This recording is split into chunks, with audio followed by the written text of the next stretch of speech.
a tocar un tema, ahí van a ver la charla, acaba de llegar ahí. Hoy vamos a tocar el tema del taller, cuidado personal y régimen de comunicación. ¿Sí? Acuérdense que las preguntas somos un montón, así que traten de dejarlas para el final, o las van escribiendo en el chat y después la última media hora veo, según la de preguntas, viendo si necesita media hora o un poco menos, ¿sí? Para ir respondiendo, cosa que no se extienda demasiado ni tampoco se interrumpa la exposición a cada rato. Bien, como decía, el tema que nos toca es cuidado personal y régimen de comunicación. Vamos a partir de la base que estamos hablando y estamos en el marco del instituto que se conoce como responsabilidad parental, ¿sí? Vamos a partir de ese va a ser nuestro punto de partida. La responsabilidad parental es el conjunto de deberes y derechos que tienen los progenitores para con sus hijos menores de edad, aunque hoy son niños, niñas y adolescentes. Acuérdense que para nuestra legislación argentina, la mayoría de edad se adquiere a los 18 años, a los efectos de los alimentos, que también era de lo que es dentro de las obligaciones de la responsabilidad parental. Estos 18 años se extienden hasta los 21, ¿sí? Y obviamente hasta los 25 para aquellas situaciones particulares que están previstas en la legislación en la medida de que está adulto, porque ya estamos hablando de alguien que es adulto, estudie o realice alguna capacitación determinada que no le permita proveerse a sí mismo de ingresos económicos, ¿sí? No es el tema de hoy alimentos, así que es lo único que voy a decir sobre el tema. Entonces, partimos de la base de, como dije al principio, de esta situación de que el instituto madre es la responsabilidad parental. De ahí se van a derivar un montón de institutos o figuras jurídicas, entre el régimen de comunicación. Vamos a tener también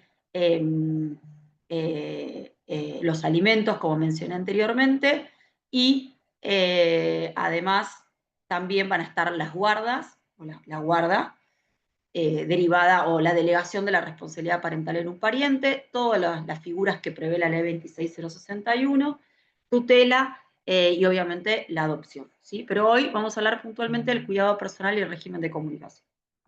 El cuidado personal es dentro de, en la relación que tiene con la responsabilidad parental como instituto madre, es una relación que se conoce, ustedes la han escuchado seguramente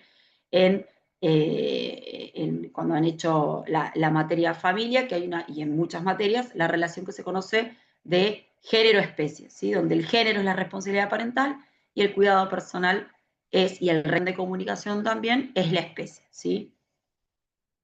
Del cuidado personal tenemos que decir que es puntualmente las obligaciones y los deberes que tienen los progenitores para con sus hijos, pero relativo al cuidado no solamente de su persona física, sino también a las cuestiones psíquicas, a la cuestión patrimonial y a los recursos económicos que pueda tener este niño, niño, adolescente, y a un buen desarrollo o en la medida de que todo esto le permita tener un desarrollo satisfactorio a lo largo de todo lo que es su niñez y o adolescencia. ¿Sí? Acuérdense que va desde los 0 hasta los 18 el cuidado personal.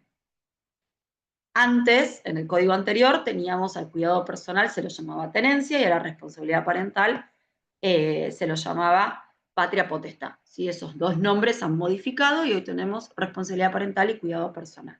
Siempre lo enlazo, más allá de esta relación género-especie que mencioné. ¿Por qué? Porque la responsabilidad parental tiene determinadas reglas que de alguna manera repercuten en lo que es el cuidado personal. ¿Y qué quiere decir que repercute? Que el principio general en materia de cuidado personal es que está a cargo por igual, en forma equitativa, no sé si es justo la mejor palabra equitativa, en cabeza de ambos progenitores, ¿sí? Esa es la regla general.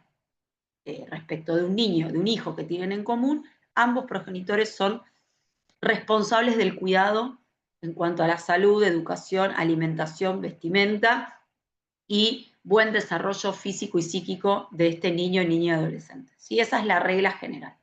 Después, lo que nos va a decir el Código Civil es que este cuidado personal puede tener algunas cuestiones que se van a ir modificando o que pueden presentarse versiones de este cuidado personal.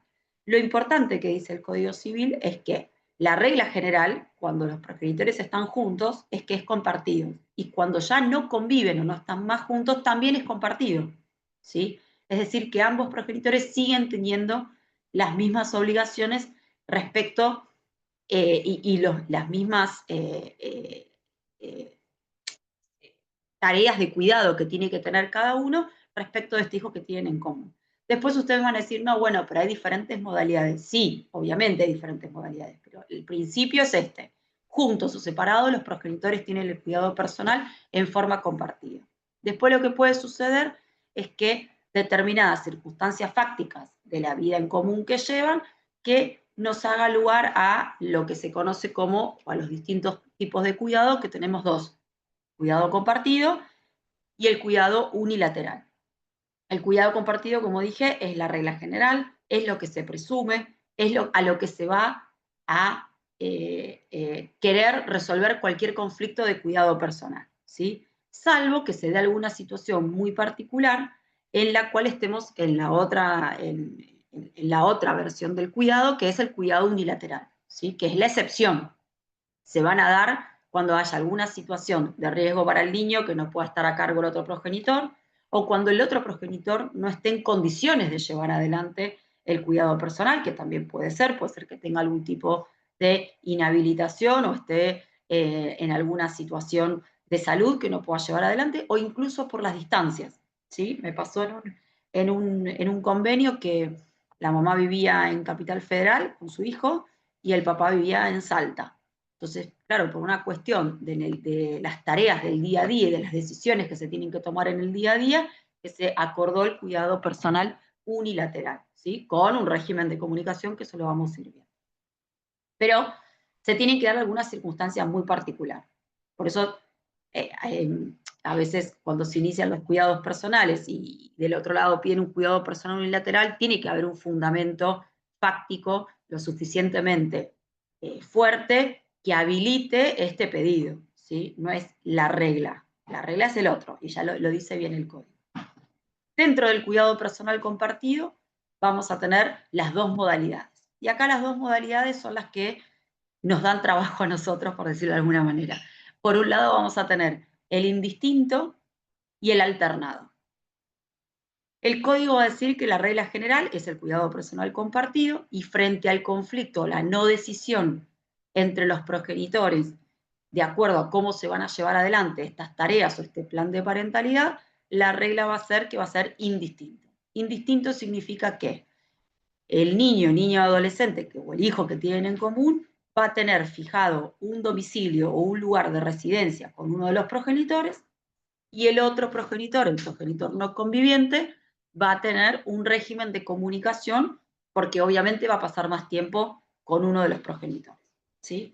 Cuando hay conflicto, dice el código, cuando los progenitores no se pueden poner de acuerdo en cómo van a llevar adelante estas tareas de cuidado, va a resolver y no hay alguna situación de gravedad que excluya el cuidado compartido, va a decir que es un cuidado compartido indistinto. Y por el otro lado, tenemos el cuidado compartido alternado.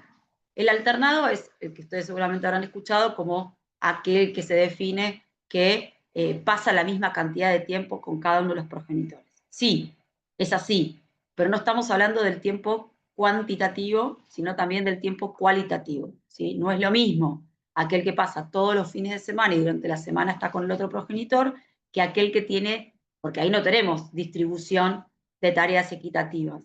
Las actividades del fin de semana nunca son las mismas actividades de la semana. Entonces, para que realmente haya un cuidado compartido alternado, tienen que estar distribuidas todas las actividades, ¿sí? Entonces, por eso en general se dice el que pasa una semana completa con cada uno de los progenitores. Pero no siempre la dinámica familiar permite que sea una semana entera. A veces son semanas partidas, depende mucho de los horarios laborales.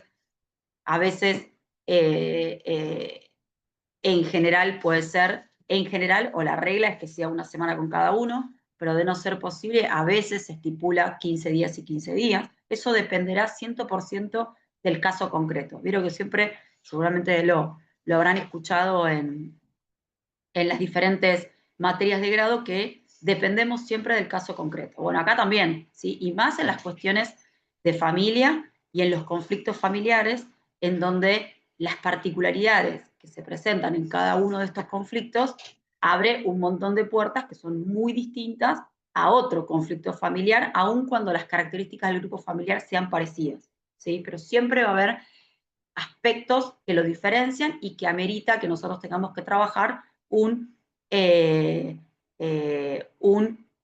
caso concreto o alguna cuestión particular de cada tema que nos toque. Si entonces uno dice, a veces viene el cliente a consultarnos y uno dice, esto es cuidado personal. No, sí, pero no, si bien la base con la que nosotros nos tenemos que manejar van a ser estos principios, lo cierto es que después, en el caso concreto, y analizando las particularidades del caso, tendremos que ver en dónde tenemos la flexibilidad y qué puntos podemos acordar o no, según la situación en la que nos encontremos. Bien, el alternado es esto, ¿sí? Tiene que haber aspectos cuantitativos y cualitativos, ¿sí? Porque vuelvo a decir, las actividades o la rutina de la semana respecto a un niño o niña adolescente no es la misma que tiene durante el fin de semana. Se supone que durante el fin de semana hay una mayor laxitud en cuanto a las obligaciones que puede tener cualquier niño, incluso los adultos, nosotros como adultos también, que durante la semana hay como un ritmo que hay que seguir, levantarse, desayunar, preparar la mochila, la vianda y las tareas, bueno, y las actividades que pueda haber en la semana, ¿sí? Entonces, se busca que sea de esa manera. También algo que tenemos que decir respecto del cuidado personal es que el código va a hablar en un artículo en particular sobre las tareas de cuidado, ¿sí? Y esto va a repercutir en lo que es la cuota de alimentos. Si bien, vuelvo a decir, este no es un curso de alimentos, pero no es algo que yo pueda dejar de lado teniendo en cuenta que, como dije al principio, los alimentos también son un instituto que derivan de la responsabilidad parental, ¿sí? Entonces, ¿qué va a decir el código? Que las tareas de cuidado que lleve adelante aquel progenitor tienen un valor económico, ¿sí? Y esto va a representar cuando sea uno de los progenitores el que tenga mucha más carga horaria o carga de actividades respecto del cuidado de sus hijos en relación al otro que no tiene la misma cantidad o el mismo tiempo, por las circunstancias que sea. A veces es porque no se puede desde un punto de vista fáctico y a veces porque hay alguna situación que impide que esto sea mucho más amplio, ¿sí? Como vamos a ver después respecto al régimen de comunicación, terapia de coparentalidad y el tema de las revinculaciones, ¿sí? Bien, ¿qué sucede en este caso? Lo que dice el código, en este caso, cuando tenemos un desequilibrio en estas tareas de cuidado, esto tiene un valor económico que tiene que verse representado de alguna manera en lo que es la cuota de alimentos, ¿sí? Entonces, ahí es donde se vincula y donde yo traigo a colación otra vez el Instituto de Alimentos. Téngalo presente a futuro.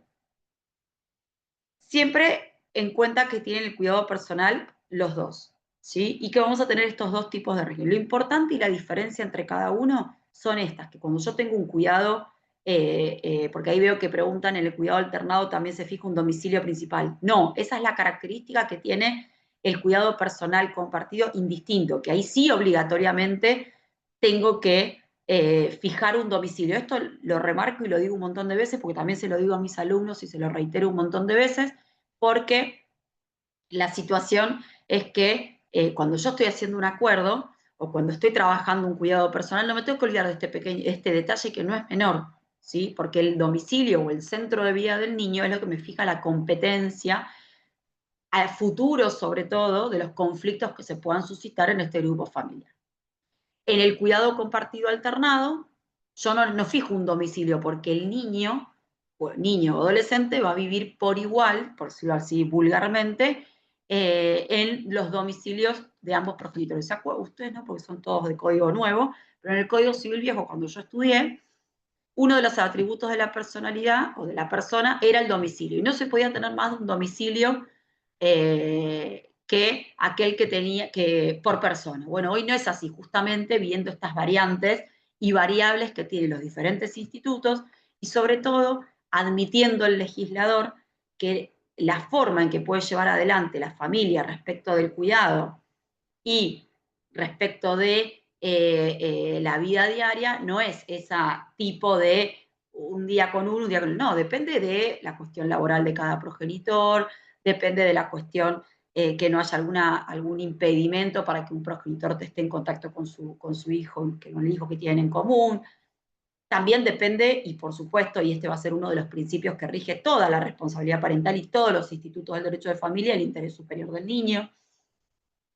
Acuérdense que en el Código Civil trae respecto de la responsabilidad parental una serie de principios que se van a aplicar no solamente a toda la responsabilidad parental como instituto madre, sino a todos los institutos jurídicos derivados. Uno de ellos es el interés superior del niño, que además atraviesa todo lo que es el derecho de familia, ¿sí?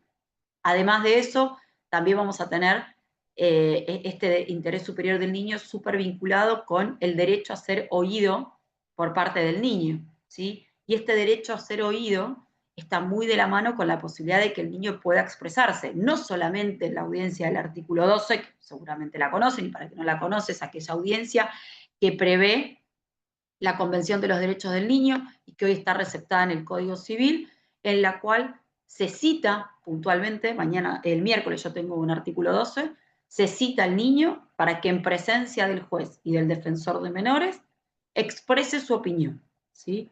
Y esta expresión de opinión va a ser reservada. ¿Qué quiere decir? Que nosotros, los otros operadores jurídicos que formamos parte de un expediente, simplemente vamos a tener constancia de que se celebró la audiencia del artículo 12, pero no vamos a saber qué se habló en la audiencia del artículo 12, a menos que el niño, niña, adolescente, diga que determinadas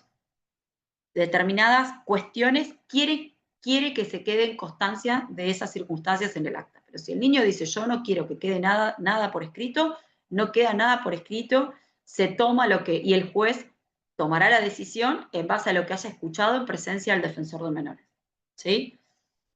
Esta es una forma que tiene el niño a ser oído, y la otra forma que tiene el niño para ser escuchado es lo que nos permite la ley 26061 a partir del artículo 27, que es la designación, o que tenga la posibilidad o cuente con la posibilidad de tener un patrocinio letrado, ¿sí? Que es lo que se conoce como abogado del niño. ¿Mm? Esto tiene que ser, acuérdense que esta audiencia es reservada y nosotros no vamos a tener acceso a esta acta, salvo de lo que el niño quiera que quede constancia de ello. Buena fe, por supuesto, es otro principio que rige al cuidado personal, al régimen de comunicación, a los alimentos y a la responsabilidad parental. El principio de inmediación, esto de que el juez tiene que estar cerca de las partes y las partes tienen que estar cerca del juez. Habrán visto el principio de inmediación más claro en ejemplo que puedo ofrecer, es lo que sucedió el viernes, y lo voy a decir así para que todos vamos a entender que estamos hablando de la novela turca, en donde el juez fue personalmente al edificio y esperó ahí hasta que se concretara la medida.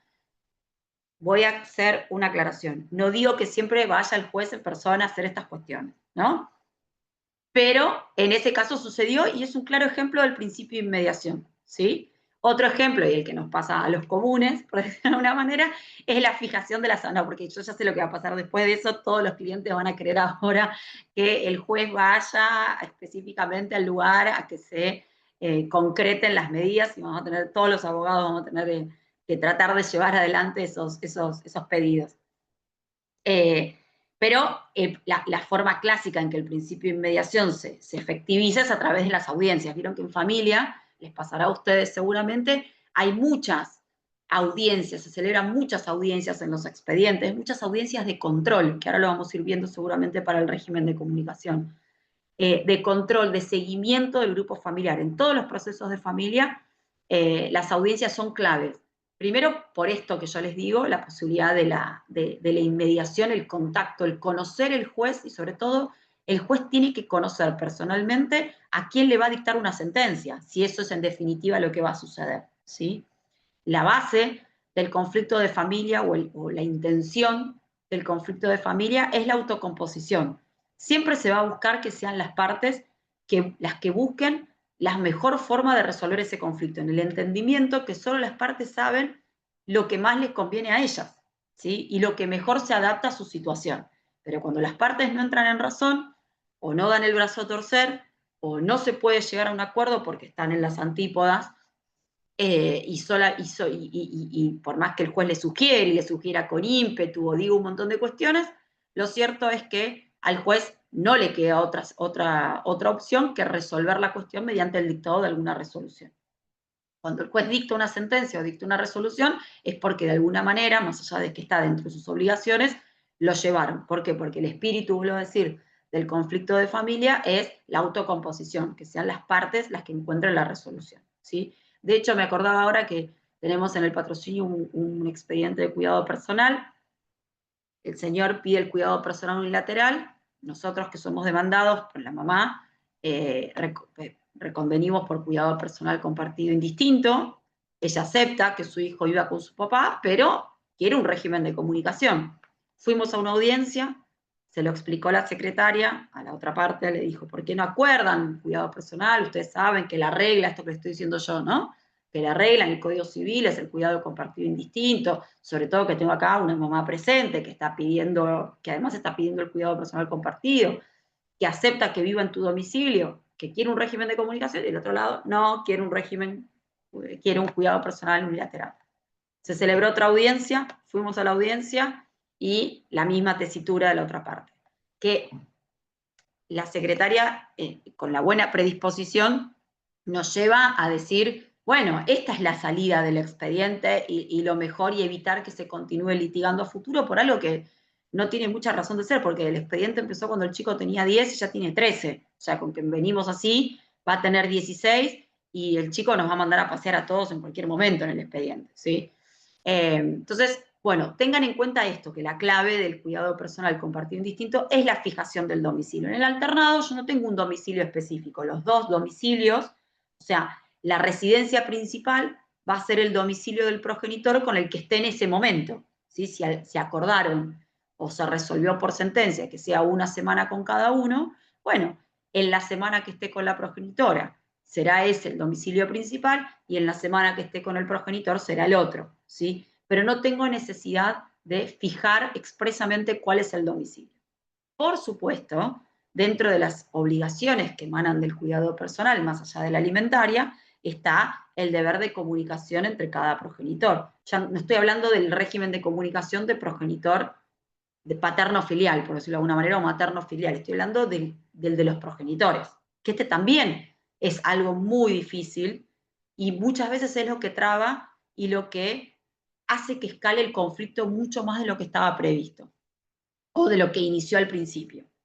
Puntualmente, lo que se va a pedir es que en el caso o cuando estemos frente a una situación de cuidado personal compartido indistinto, aunque sea de hecho, que no esté asignado, porque muchas veces hasta que está transitando el expediente y no tenemos una sentencia o un acuerdo que nos conceda el cuidado personal como lo estamos solicitando, en principio es de hecho, ¿sí? De derecho va a ser cuando tenga la resolución. Aunque sea de hecho, aquel progenitor que tiene a cargo el cuidado personal tiene determinadas obligaciones a su cargo y entre ellas es, por ejemplo, transmitir al otro todas las cuestiones educativas, de salud, actividades que realiza el niño, y esto también trae mucho conflicto. ¿Por qué? Porque están bloqueados del WhatsApp y no se hablan. Le manda mensajes y no le llega. ¿Por qué le tengo que mandar yo si de la otra parte nunca me contestan? Bueno, la realidad es que la ley no dice que la otra parte te tiene que contestar. La ley dice que aquel, o el Código Civil dice, que aquel que tiene el cuidado personal tiene la obligación de disponer o informar al otro, este deber de información, todas las cuestiones de salud. Es decir, que si yo tengo a mi hija a mi cargo y la tengo que llevar a la guardia, aunque tenga fiebre, le tengo que comunicar a su padre y mandarle un mensajito y decir, mira, estoy yendo a la guardia porque tiene fiebre. Cuando me digan lo que tiene, te aviso. Y si te querés venir, venir. Problema del otro si puede o no puede, ¿sí? Problema. Capaz que no puede por una cuestión laboral, pero sí informarle de esa situación.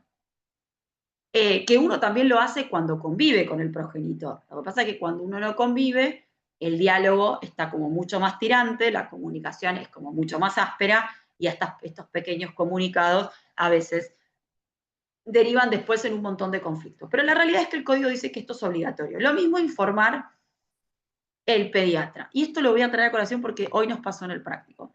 Pedimos en un expediente que informara la situación escolar de la niña y las cuestiones relativas a su salud. Y nos manda copia del boletín de donde no surge cuál es el establecimiento educativo, y dice, fue al control pediátrico, está muy bien, fue a odontología, está muy bien, o sea, todo muy bien, pero no tengo un dato de un médico. ¿Sí? Está bien, en este caso la mamá tiene una provisión de acercamiento con la nena, pero sí puede comunicarse con el colegio y tener información, o sí tener una entrevista con el pediatra. Acuérdense que los dos progenitores, más allá de la provisión de acercamiento que pudiera tener para con su hija o con la progenitora o el progenitor entre ellos, sí eso no abarca al resto de los profesionales o al resto de los institutos, la realidad es que tiene derecho a tener la información y mantener las entrevistas que considere necesarios con aquellos que están todo o en forma cotidiana en contacto con su hijo. ¿Sí? Entonces, nada, ahí presentamos un escrito pidiendo que nos informaran, todo muy lindo, pero yo quiero saber quién es puntualmente la pediatra o el pediatra que lleva adelante el control. Y además, como me dice mi consultante, si yo quiero tener una entrevista con el pediatra, no tengo una provisión de acercamiento con él, ni tampoco tengo prohibido tener acceso a esta información. Así que la información tiene que ser total, ¿sí? Y brindar estos datos. Lo mismo las actividades que pueda tener y la comunicación mínima, ¿sí? Si en el caso tenemos un cuidado personal compartido indistinto y establecimos un régimen de comunicación, si el chico tiene tareas durante el fin de semana o tiene determinados eventos sociales que tiene que cumplir, le hace cumpleaños, partido de fútbol, partido del deporte que hace, encuentros con no sé quién, bueno, se le tiene que informar al otro progenitor, y acá el primer es, bueno, pero si es el padre o la madre, según mi cliente, debería saber que lo tiene. Y no debería, porque en el día a día quizás no tiene la información de las actividades que realiza o que tiene, porque quizás se lo dicen el jueves, no está en el chat del grupo, no le llegó la invitación le llegó al progenitor que convive, la sacó del cuaderno de comunicado, el otro no se enteró, es todo un lío. Entonces, nada, decir, este fin de semana te toca a vos, el jueves o el sábado tiene el cumpleaños de Josecito, ¿sí? Y obviamente el progenitor que le toca estar a cargo de en ese momento tendrá que llevar adelante todo lo que implica estas actividades, ¿sí? Porque esta es otra cuestión, que a veces pasa cuando estamos en el régimen de comunicación que el progenitor que se está comunicando con su hijo se olvida del resto de las actividades que tiene el niño el fin de semana o el día que le toque. Y no es así, ¿sí? Como también pasa a la inversa, que el progenitor que tiene a cargo a su hijo le pone actividades extracurriculares justo los días de comunicación con el otro progenitor, ¿no? Eso también pasa, ahí Andrea hace así, sí, eso también pasa. Entonces, tratar de distribuir estas cuestiones. Si el chico tiene una comunicación los martes y los jueves, el progenitor que convive, las actividades extracurriculares las tendrá que poner los otros 3 días, lunes, miércoles o viernes, los martes y jueves. Si el otro progenitor, el no conviviente, quiere realizar alguna actividad extracurricular puntual o está de acuerdo en el resto de las actividades, podrán coordinar el día, pero no puede haber una imposición. Esto lo hablamos desde el idilio y la utopía. Sabemos en la realidad y en el día a día que esto sucede más de lo común. Antes de pasar al régimen de comunicación, quiero tocar el tema de la residencia o por qué la importancia de fijar la residencia. Otro de los deberes que tiene el progenitor que convive es que si se va a mudar de domicilio, tiene la obligación de comunicar al otro este nuevo domicilio en el cual va a residir principalmente y que se modifica el centro de vida del niño. Puede no modificarse el centro de vida y sí la residencia. ¿Qué significa esto? Acuérdense que el centro de vida para la Corte Suprema y para las opiniones consultivas y el ámbito internacional es aquel lugar en el que el niño satisface la mayor cantidad de sus intereses y sus necesidades, ¿sí? Entonces, no necesariamente el centro de vida coincide con ese domicilio que figura en el DNI. Muchas veces es un domicilio, son diferentes. Quizás esto pasa mucho en los que viven cerca de la General Paz, quizás están del lado de provincia y van al colegio en capital porque es cruzar un puente. Sí, me pasa a mí que yo vivo acá yo vivo del lado de provincia y tengo acá la General Paz a 2 cuadras, entonces cruzar y estás en capital. Entonces, eso hay que tenerlo en cuenta y analizar. Entonces, informarle al otro. ¿Por qué? Porque si tengo un régimen de comunicación, estoy dentro del mismo radio, no va a haber del otro lado una oposición a la mudanza o al cambio de domicilio. Pero si yo vivo en Capital Federal y me mudo por una cuestión económica o lo que sea a Ezeiza, y el progenitor no conviviente vive en Belgrano, y el otro vivía, y antes vivía en Saavedra el chico, el cambio a los efectos de un régimen de comunicación va a necesitar que se modifique. Y quizás esa modificación va a repercutir o representar en menos cantidad de tiempo que pueda pasar el progenitor no conviviente. Entonces, habrá que ver qué otra variable se puede ajustar para mantener ese mismo domicilio o si se modifica, modificar el régimen en este sentido y por qué no quizás un cuidado personal, porque además yo lo hice como muy burdo el cambio, pero se supone que una persona que vivía en Saavedra y se pasa a vivir a Ezeiza, también va a tener que modificar de alguna manera su centro de vida, porque ir y volver de Ezeiza a Saavedra todos los días es una locura para cualquier persona adulta, que lo hace muchas veces por cuestiones laborales, pero para un niño mucho más. Entonces, para eso es importante. Y además, porque a veces, y así lo dice la 24270, que es la ley de impedimento, la ley que prevé el delito de impedimento de contacto, que también se va a considerar impedimento de contacto cuando se modifica el domicilio del niño, niña, adolescente sin consulta o consentimiento del otro progenitor, ¿sí? Cuando se hace adrede a los efectos de interrumpir un régimen de comunicación o sí, interrumpir o evitar o impedir que se llegue finalmente a un régimen de comunicación. Bien, esto lo quería decir antes de que me olvidara. La contracara del cuidado personal, y que un poco lo venimos viendo hasta ahora, es el régimen de comunicación, ¿sí? Que en el código anterior es lo que se conocía como régimen de visitas. Que todavía ustedes van a escuchar que muchos dicen régimen de visitas. Bien, régimen de comunicación es esto, no es solamente la comunicación del progenitor no conviviente con el hijo, sino del hijo con su progenitor no conviviente, ¿sí? Acá lo que se va a decir, más allá del tipo de cuidado personal que pacten las partes, es que, o que se llegue a una sentencia, porque no siempre se pacta, es que es el derecho que tiene obviamente todo progenitor y por supuesto el progenitor no conviviente, y que también es un derecho del niño, niña, adolescente, ¿sí? Por eso es tan importante y se considera la opinión de este niño, niña, adolescente. Este régimen de comunicación muchas veces se ve interrumpido por un montón de circunstancias. Una de ellas, y la más clásica, por decirlo de alguna manera, es cuando existe entre los progenitores algún tipo de prohibición de acercamiento porque me dio alguna denuncia de violencia familiar. En estos casos, lo que tenemos que tener presente es que si la prohibición de acercamiento no incluyó al niño, niño o adolescente, porque los episodios de violencia o la situación de violencia que fue denunciada no repercutió en este hijo que tienen en común, lo cierto es que debería, y las resoluciones lo van a decir, debe buscarse la manera de modo tal que se garantice que ese régimen de comunicación no se ve interrumpido. Y ustedes dirán, ¿de qué forma? Y la designación de un tercero acá es clave, ¿sí? Sea que lo haga el progenitor no conviviente o que el propio progenitor conviviente estipule a un tercero para la entrega y recepción, aunque parezca un paquete, pero para que ustedes lo entiendan, de este hijo que tienen en común, ¿sí?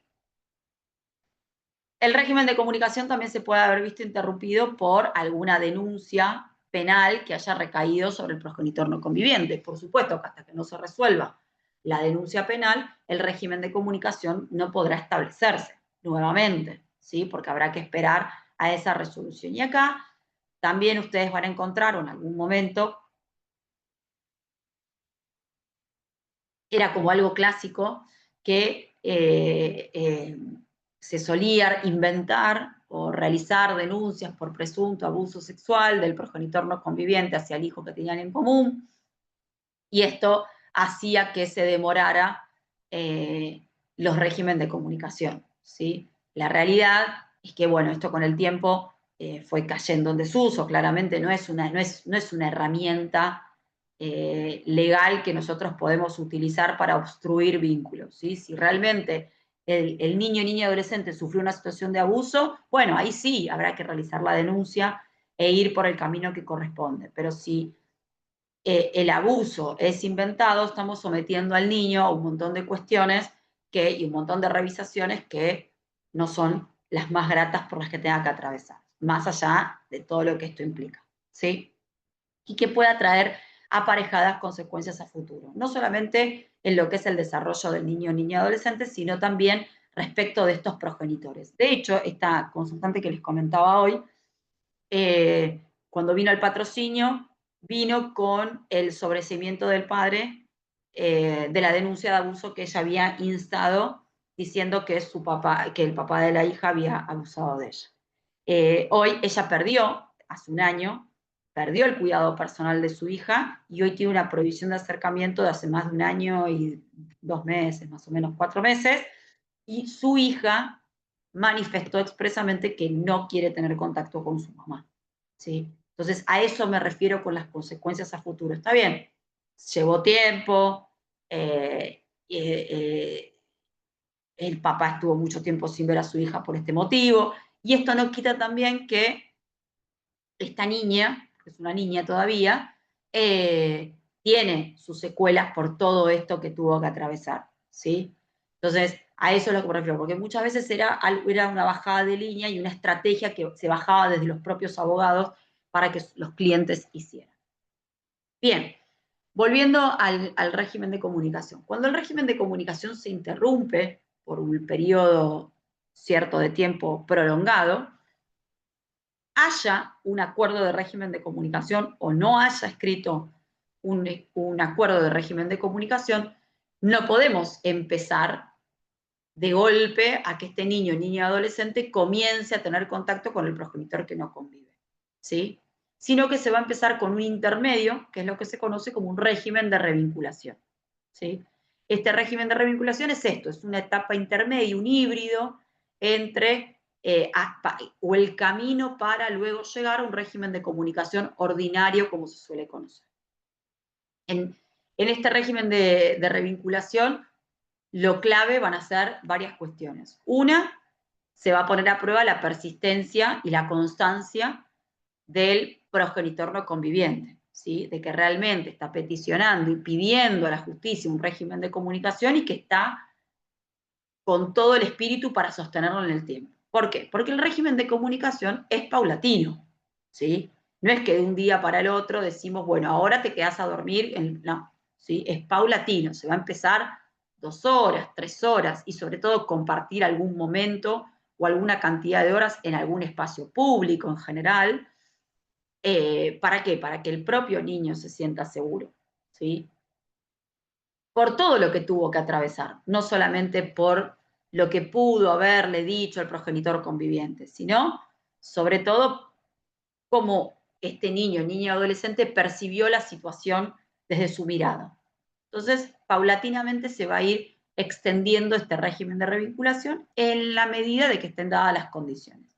Entonces, acá se va a probar, primero, la constancia y persistencia del progenitor no conviviente, también la no obstrucción del vínculo por el progenitor conviviente, ¿sí? Esto de fomentar el contacto. Uno de los deberes y obligaciones que tiene aquel que tiene el cuidado personal, que lo tenga de hecho o de derecho, es fomentar y estimular, por decirlo de alguna manera, el régimen de comunicación. ¿Qué significa? No decirle, ahora tenés que ir a ver a fulano, ¿sí? Bueno, nos vamos a preparar, hoy te viene a buscar papá, te viene a buscar mamá, vas a ir a tomar la merienda. Sí, es esta actitud. Yo sé que estoy hablando desde lo, para los que litigan, sé que estoy hablando desde lo idílico y que no sucede en la realidad, pero a esto es lo que apunta el legislador, a que los progenitores sean lo suficientemente adultos y maduros, de modo tal que no haya un sentimiento negativo o obstrucción desde este lado, ¿sí? Se va a buscar esto, que se le debe tenerlo preparado, que ya esté listo, que vaya contento, que el niño, adolescente, vamos a decir niña, porque ya el adolescente medio que lo resuelve solo, pero el niño, niña tiene que sentirse seguro yendo, ¿sí?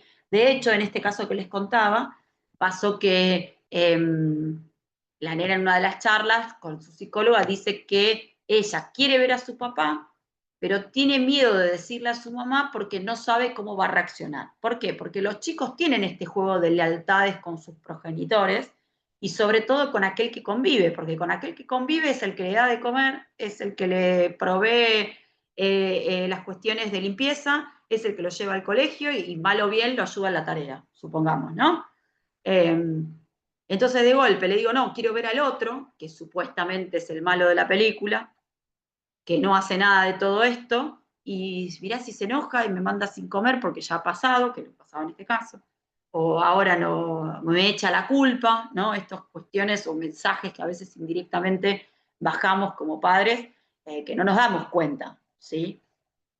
Entonces, estas situaciones se evalúan y se busca también esto, porque a veces también el que tiene el cuidado personal dice, falta a la revinculación, se enfermó, no puede ir, uy, me olvidé, empiezan los no, no, no. Eso también se va a evaluar. Y la sanción más grave que puede tener este progenitor conviviente es la pérdida del cuidado personal, ¿sí? Cuando ninguno de los progenitores está a cargo, o está óptimo, o idóneo, como dice el Ministerio Público Tutelar, hoy en día también tan nombrados en la televisión, no es idóneo en los roles parentales, bueno, estos progenitores deben correrse del cuidado personal, obviamente no por un deseo de ellos, sino por disposición de la justicia, y será otro familiar quien se ocupe y lleve adelante las tareas de cuidados que estos niños necesitan, o adolescentes, acá sí, necesitan y que no estén contaminados por estos tires y aflojes de los progenitores adultos, ¿sí? Que se supone que no deberían existir. Entonces, tener en cuenta estas cuestiones, ¿no? De que el régimen de revinculación es paulatino. Y también en el régimen de revinculación van a intervenir, y acá donde nosotros nos vamos a apoyar un montón como profesionales del derecho, los organismos interdisciplinarios. Vamos a contar en el ámbito de Capital Federal con el cuerpo interdisciplinario, con muchas veces el servicio social del juzgado, a veces con trabajadores sociales o asistentes sociales pagos según el tipo de poder adquisitivo con el que nos estemos manejando.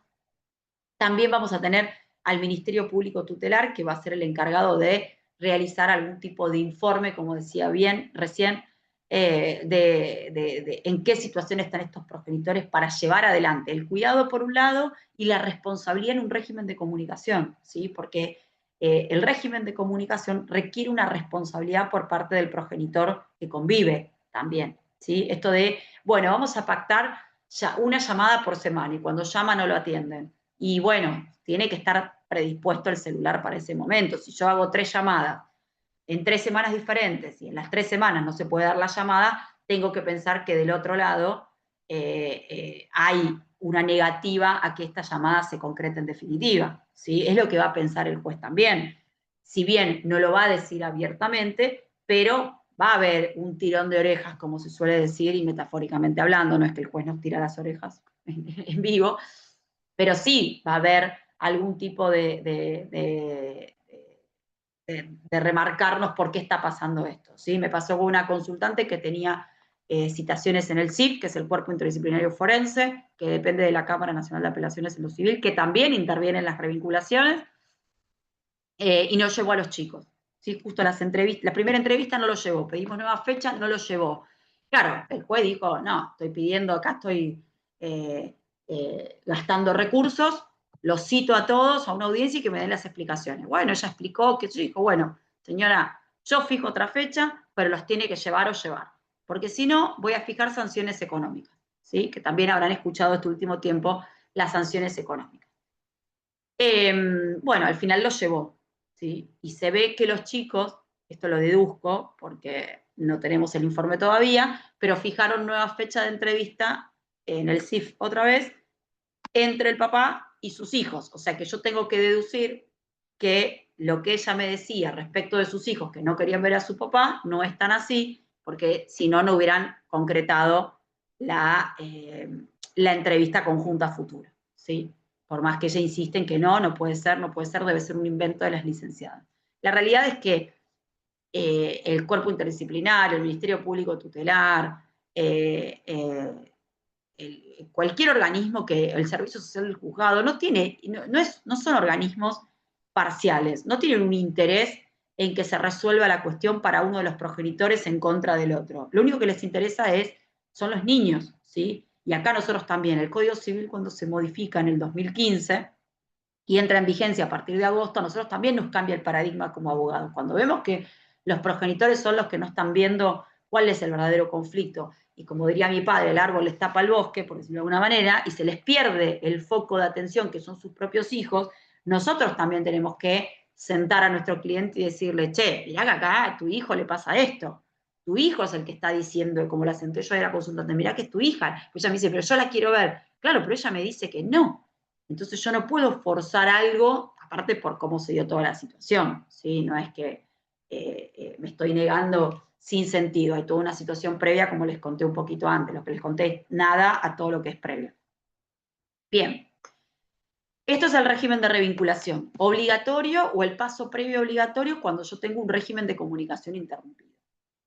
No sé cuánto tiempo tiene que estar interrumpido el régimen de comunicación, ¿sí? Pero si se interrumpió lo suficiente como para que no se pueda restablecer, o si el chico tenía una edad determinada y ahora tiene otra, y pasó el tiempo, yo tengo que apuntar primero un régimen de revinculación y ver cómo está toda la situación en general al respecto, sobre todo por la salud psíquica de ese niño que de golpe empieza a ver a un progenitor que hacía mucho tiempo que no ve, que no digo que no le haga bien y que no lo necesite, pero no deja de ser una situación que le modifica su situación de estabilidad. Buena o mala, tenía una situación de estabilidad que se ve modificada por esta nueva situación. Y esto debe atenderse con los cuidados que amerita, ¿sí? Y atendiendo a estas cuestiones. El régimen de comunicación, como les dije, es esto, es como la contracara del cuidado personal. Tenemos el régimen de revinculación. Yo dije al principio que el régimen de revinculación también se da incluso existiendo un acuerdo de régimen de comunicación firmado. Sí, porque si ese régimen de comunicación que yo tengo perfecto, acordado, hermoso, divino, no se cumplió por mucho tiempo, por el motivo que haya pasado, porque el progenitor no conviviente desapareció, porque el otro se encargó de impedirlo, porque hubo una medida de restricción en el medio, lo cierto es que yo no puedo de foja cero volver a tratar de establecer este régimen de comunicación. Tengo que volver a ir con pie de plomo y ver en qué situación estoy con este grupo familiar. Por eso, la evaluación interdisciplinaria es fundamental. Y acá también tiene mucho que ver, a lo que también pusimos en el temario del curso, que es el tema de la coparentalidad, y que se está usando en los juzgados de Agra, más o menos, esto se conoce hace un montón, no es de ahora, pero más o menos yo lo estaré viendo de pandemia para acá, es algo que se vio como cada vez se ve más seguido, antes era solamente para las cuestiones o los conflictos de familia muy, muy conflictivos o de alto nivel conflictivo, hoy también está para la conflictividad alta, pero ahora no solamente para los altísimos, sino también para aquellos que no puedan establecer acuerdos mínimos del día a día, ¿no? Donde todo es un conflicto. Si le cambia de colegio es un conflicto. Si se muda es un conflicto. Si usa pollera es un conflicto, por decirlo de alguna manera, ¿no? Como que todo es una oposición por la oposición misma. Se busca esta terapia de coparentalidad. O cuando no se escuchan, no sé si les pasó alguna vez estar en una audiencia y que los progenitores estamos los abogados así, tipo ping-pong, viendo cómo se están tirando de un lado y del otro, y no podemos sacar un punto en común de ninguna de las dos versiones, ¿sí? Porque este es el tema. Si el juez o nosotros, trabajando, coadyuvando la justicia para que se pueda llegar a algún acuerdo, obtengo algún punto en común de cada uno de los discursos, bueno, listo, yo trabajo con ese punto en común y de ahí puedo empezar a abrir la puerta de los distintos acuerdos a los que puedo llegar, por más chiquititos que sean. Pero la realidad es que si no tengo un punto en común y tengo A por un lado y B por el otro, de alguna manera tengo que unificar estos discursos. Y la forma de unificarlos es esta terapia de coparentalidad, ¿sí? Esta terapia de coparentalidad lo que tiene de bueno es que, como fue haciéndose como más común, por decirlo de alguna manera, en los expedientes de familia, muchas obras sociales cuentan con profesionales que llevan adelante este tipo de terapia. También hay muchos psicólogos privados que ya tienen la orientación en coparentalidad y que también trabajan estas cuestiones. Así como digo lo bueno de las obras sociales, también digo lo malo, que muchas veces cubren la terapia coparentalidad, pero solo el afiliado. Y entonces ahí tenemos un problema, porque en general los progenitores muy difícilmente estén afiliados a la misma obra social. Puede pasar, pero si no lo están, ¿de qué sentido tiene que se la cubran a uno y al otro no? ¿Sí? Debería, a mi criterio, a futuro, esto es una opinión personal, la obra social que cubre la terapia de coparentalidad, cubrirle a la familia terapia de coparentalidad y después que se ocupe de cobrarle a la obra social del otro progenitor que no tiene la cobertura el gasto proporcional por esa circunstancia. Es más, la obra social tiene muchas más herramientas para hacer esta gestión que el propio afiliado. Entonces, muchas veces lo que sucede es que cuando la obra social de uno de los progenitores que sí cubre, pero no incluye al otro progenitor, no se puede hacer la terapia de coparentalidad, porque indefectiblemente lo tienen que trabajar los mismos profesionales, ¿no? Y no se hace por separado, ¿sí?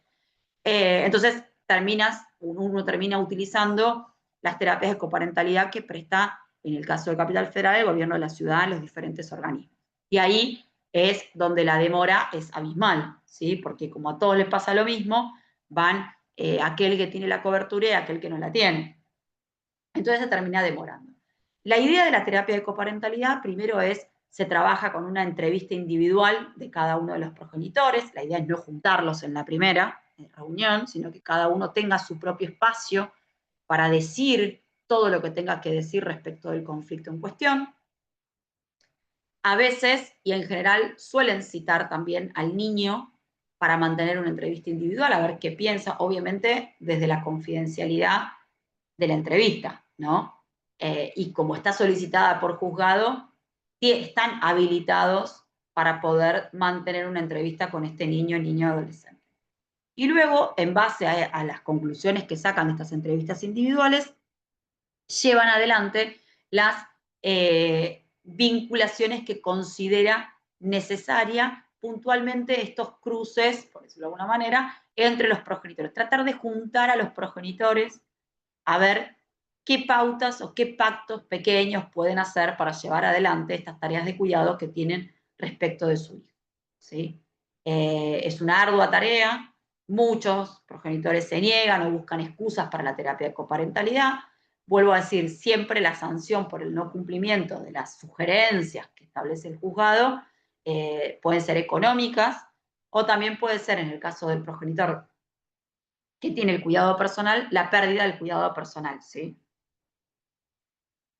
Además, eh, eh, eh, los profesionales que intervengan en esta terapia de coparentalidad van a establecer cuántas entrevistas requiere y qué modalidad sugieren para que lleven adelante este rol parental y esta forma o estas tareas que requiere el hijo que tienen en común. ¿Sí? Va a sugerir y pueden también realizar pequeños acuerdos.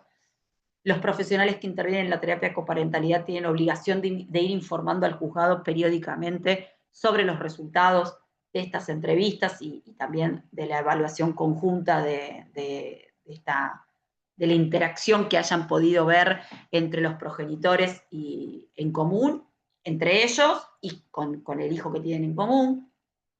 Y también informar los pequeños acuerdos a los que pudieron haber llegado. ¿Sí? Y también informar, si no pudieron llegar a ningún acuerdo, decir, nada, con esta familia no se puede. Igual no son de desistir rápidamente, ¿sí? Le encuentran la vuelta. Son otro tipo de profesionales en el sentido de que no son abogados, eso me refiero, que tienen otras herramientas que nosotros claramente no tenemos para trabajar con nuestro cliente, ¿sí? Pero sí nos pasa, o me pasa a mí ahora en el patrocinio, por ejemplo, que tengo una consultante que no está haciendo o no quiere, pese a haber asumido el compromiso frente al juez, no quiere iniciar ahora, no quiere hacer la terapia de coparentalidad. Entonces, a mí, más allá de las cuestiones del patrocinio en particular, es una herramienta que me permite a mí como profesional decir, no, bueno, si usted no cumple con lo que usted mismo se comprometió frente al juez, yo no tengo nada más que hacer en este expediente. ¿Sí? Pero bueno, esto es un poco la terapia de coparentalidad que ya no quedó solamente relegada, como dije antes, a los conflictos de alto nivel, ¿sí? En el sentido del grado de conflicto, sino se está utilizando más de lo común y sobre todo cuando advierten estas cuestiones o estas antípodas en los discursos de cada uno de los progenitores.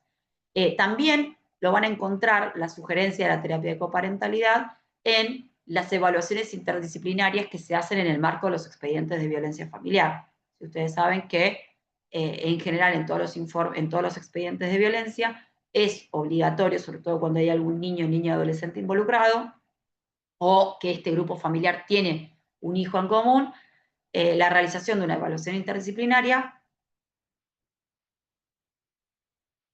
y en general entre las conclusiones, según lo que adviertan de las entrevistas que tuvieron, puede ser una terapia de coparentalidad, ¿sí? Pero bueno, ambos progenitores tienen que prestar la conformidad. Antes de que me olvide, yo también mencioné en algún momento régimen de comunicación ordinario, ¿no? O normal, por decirlo de alguna manera. Con eso me refiero al régimen de cuando no tengo esta circunstancia que estoy planteando ahora, no tengo un nivel de conflicto alto, sino que, y no tengo una interrupción del contacto, sino que lo que tengo es un régimen de comunicación que se venía llevando adelante, aunque no lo tuviera escrito, y que ahora lo quiero ordenar, por decirlo de alguna manera. Cuando digo ordinario es que establezco específicamente qué días este niño, niña, adolescente va a estar en contacto con su progenitor no conviviente. Y no solamente los días de la semana y los fines de semana, sino también lo que se refiere a los recesos de vacaciones de invierno y de vacaciones de verano. Y acá, claro, porque sobre todo en las de invierno, que son las más conflictivas, por decirlo de alguna manera, muchos te dicen, no, bueno, pero yo no me voy de vacaciones. No, es que nadie te está diciendo que te lo tenés que llevar de vacaciones. Lo que estamos diciendo es que se vienen las vacaciones de invierno, digo invierno porque es que tenemos ahora la brevedad, el chico obviamente tiene el receso escolar y no puede quedar solamente a cargo de un progenitor las 2 semanas y que ese progenitor se vuelva loco a ver qué hace durante las 2 semanas con su trabajo, que seguramente no tiene vacaciones de invierno, y además que tiene y que no tiene colonia o lo que sea. Entonces, en general se suele, como un régimen de comunicación ordinario, poner en cabeza de cada progenitor una semana cada uno. Se vayan o no se vayan. Tenga vacaciones el progenitor o no tenga vacaciones. Deberá el progenitor que queda a cargo en esa semana ver cómo resuelve la situación de estar a cargo del cuidado personal. ¿Por qué? Porque el otro también hizo lo mismo, ¿sí? Contratará a una niñera, le pedirá ayuda a la madre, al padre, a los familiares, en fin. Sí, porque a veces la excusa es, no, yo trabajo, no puedo. Sí, el otro también trabaja y no puede, ¿sí? Entonces, ver cómo se resuelve. Quizás en las de verano, el tema de la colonia y demás ayuda un poco más a los progenitores a acomodarse en cuanto a los horarios, pero bueno, si el chico ya no tiene edad de colonia o dice, no, no quiero ir a la colonia este año, ver también cómo se administra, porque el chico solo, por más cercano a la adolescencia que tenga, se autogestiona en algunas cosas, pero no en todas, ¿sí? Entonces, eso también hay que ponerse de acuerdo. También el tema de las festividades, ¿sí? Siempre se acuerdan Navidad y Año Nuevo, pero también tenemos, depende de la religión, tendrán otro tipo de festividades según la religión que profesa el grupo familiar que nosotros estemos atendiendo. Eso también deberá consignarse en el régimen de comunicación. Lo mismo los cumpleaños, ¿sí? El cumpleaños del chico, del padre y de la madre. Me estoy olvidando de algo. Vacaciones, no, creo que dije todo. Ah, bueno, Día del Padre y Día de la Madre, ¿sí? Obviamente que si ese fin de semana no le tocaba estar con su papá y era el Día del Padre, y sí, tiene que ir, el domingo ese tiene que ir con su papá porque el Día del Padre lo festeja con el padre. Y a la inversa, si no le tocaba estar con su mamá y es el Día de la Madre, el Día de la Madre lo pasa con su madre, ¿sí? Lo mismo el Día del cumpleaños. Parecieran cosas que uno dice, no, bueno, pero esto es una cosa de sentido común, una cuestión lógica, pero les puedo asegurar que no es tan así cuando nos sentamos a redactar los convenios y empezamos a discutir estas pequeñas cosas. Para que ustedes se den una idea, me tocó una audiencia, habíamos logrado el régimen de comunicación, había pasado esto, que el padre le había puesto actividades en los días que la mamá, que el chico estaba con la mamá. Bueno, más allá de la discusión del tema, se dejó aclarado que de ahí en adelante las próximas actividades quedarán a cargo del progenitor en el día que el progenitor esté con su hijo, ¿sí? Porque si no estoy recargando al otro. O sea, sí, mi hijo hace karate, fútbol, inglés, esto, pero lo hace con el otro, porque los días que está conmigo no, ¿sí? Es un poco eso. Y pasaba que en el colegio tenían el Día de la Familia, una vez al año, no me acuerdo cuándo era. Y claro, van los grupos familiares. Y bueno, se ve que habían ido, la familia, fue la mamá con su familia y fue el papá. No sé si había ido con la familia o no. Y el papá dijo que lo habían dejado solo, no sé cómo que lo habían relegado, y entonces pidió que sea un año alternado cada uno. Y entonces, claro, la consejera, porque era en provincia, dijo, no, bueno, me parece que por un día al año, si por un día al año no se pueden poner lo suficientemente de acuerdo como para pasar los dos en el mismo espacio un solo momento, estamos difíciles. Entonces, no permitió que se pusiera eso y además que mi clienta no estaba de acuerdo. Pero al margen de eso, es esto, ¿sí? Es un solo día y buscar la forma de que se integren y de que lo pasen lo mejor posible todos en ese momento. Son un par de horas, tampoco es que hay que hacer demasiado esfuerzo. Pero para que vean que esas pequeñas cuestiones terminan siendo y resultan un montón de esfuerzo que después repercuten en cualquier tipo de planteo. Cualquier cuestión en la que yo esté en desacuerdo, tanto del régimen de comunicación o cualquier incumplimiento que se dé, o cualquier cuestión respecto del cuidado, decisión que haya tomado el progenitor respecto del cuidado, aquel que no está de acuerdo podrá manifestarlo, realizar el incidente respectivo desde el punto de vista procesal y hacer el planteo de la justicia con el argumento suficiente para manifestar su oposición. Respecto al cuidado, que es algo que no dije, se refiere a las cuestiones de la vida diaria, ¿sí? Esto de la ropa que se pone, el día a día, ¿no? Pero después hay determinadas cuestiones que las debo consultar al otro. No sé si va a la guardia y lo tienen que hacer una cirugía, salvo que sea de urgencia, por supuesto, se lo tengo que comunicar al otro y si el otro quiere hacer una doble consulta o lo que sea, porque puede esperar, depende de la situación, bueno, habrá que ver cómo se resuelve el tema en la medida que la vida del chico no esté en peligro, ¿no? No nos vamos a plantar ahí, dice una cirugía de emergencia y va a llamar al otro y esperar que venga y encima se opone, no. ¿Sí? Si está la vida en riesgo, primero la vida. Eh, eh, cuando son otras cuestiones, como por ejemplo la autorización de viaje, eso requiere el consentimiento de ambos progenitores.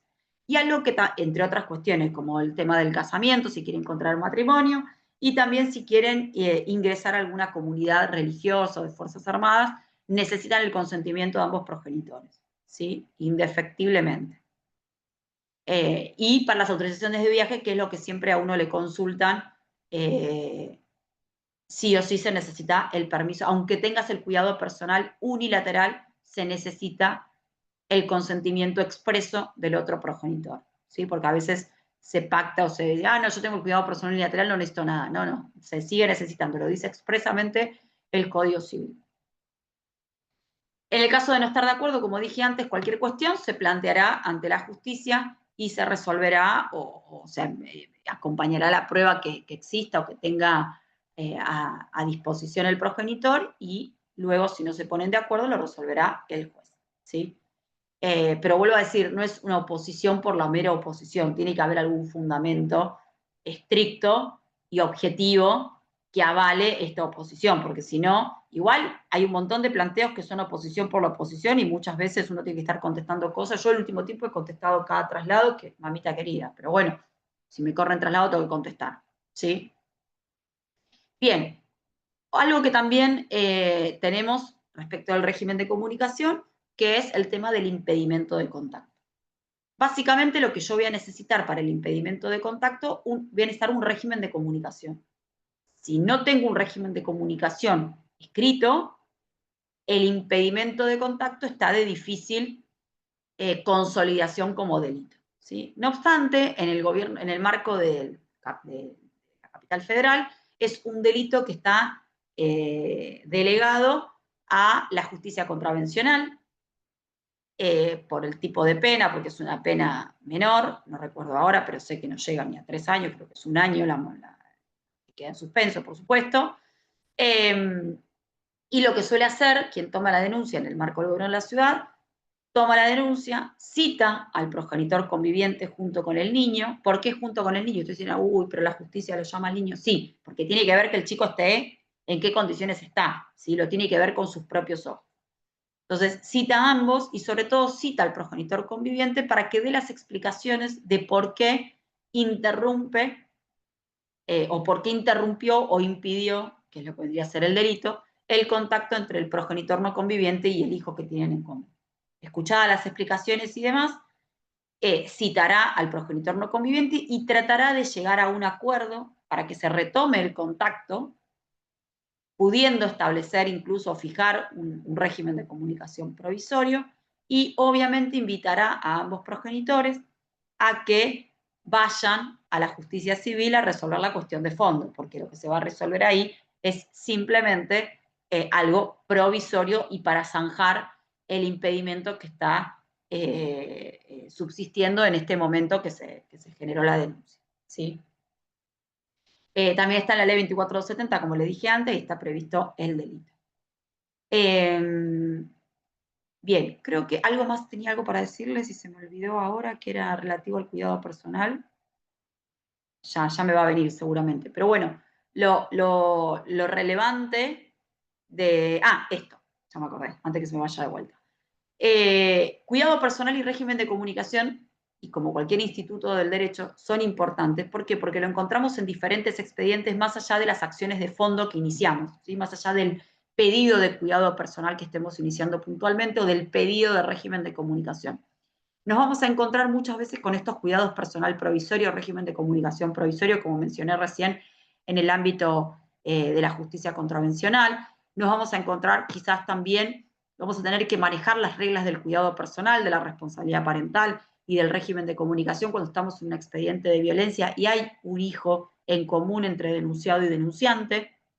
Esto que les contaba antes de si la prohibición de acercamiento no incluye al niño, yo voy a tener que buscar la forma, o ambos progenitores van a tener que buscar la forma para que se lleve adelante o no se interrumpa o se garantice, como dicen los jueces en su resolución, la continuidad del régimen de comunicación, ¿sí? Y también lo vamos a encontrar en los expedientes de divorcio. Los expedientes de divorcio, uno de los requisitos de admisibilidad del pedido de divorcio o es mejor dicho, la propuesta reguladora o el convenio regulador.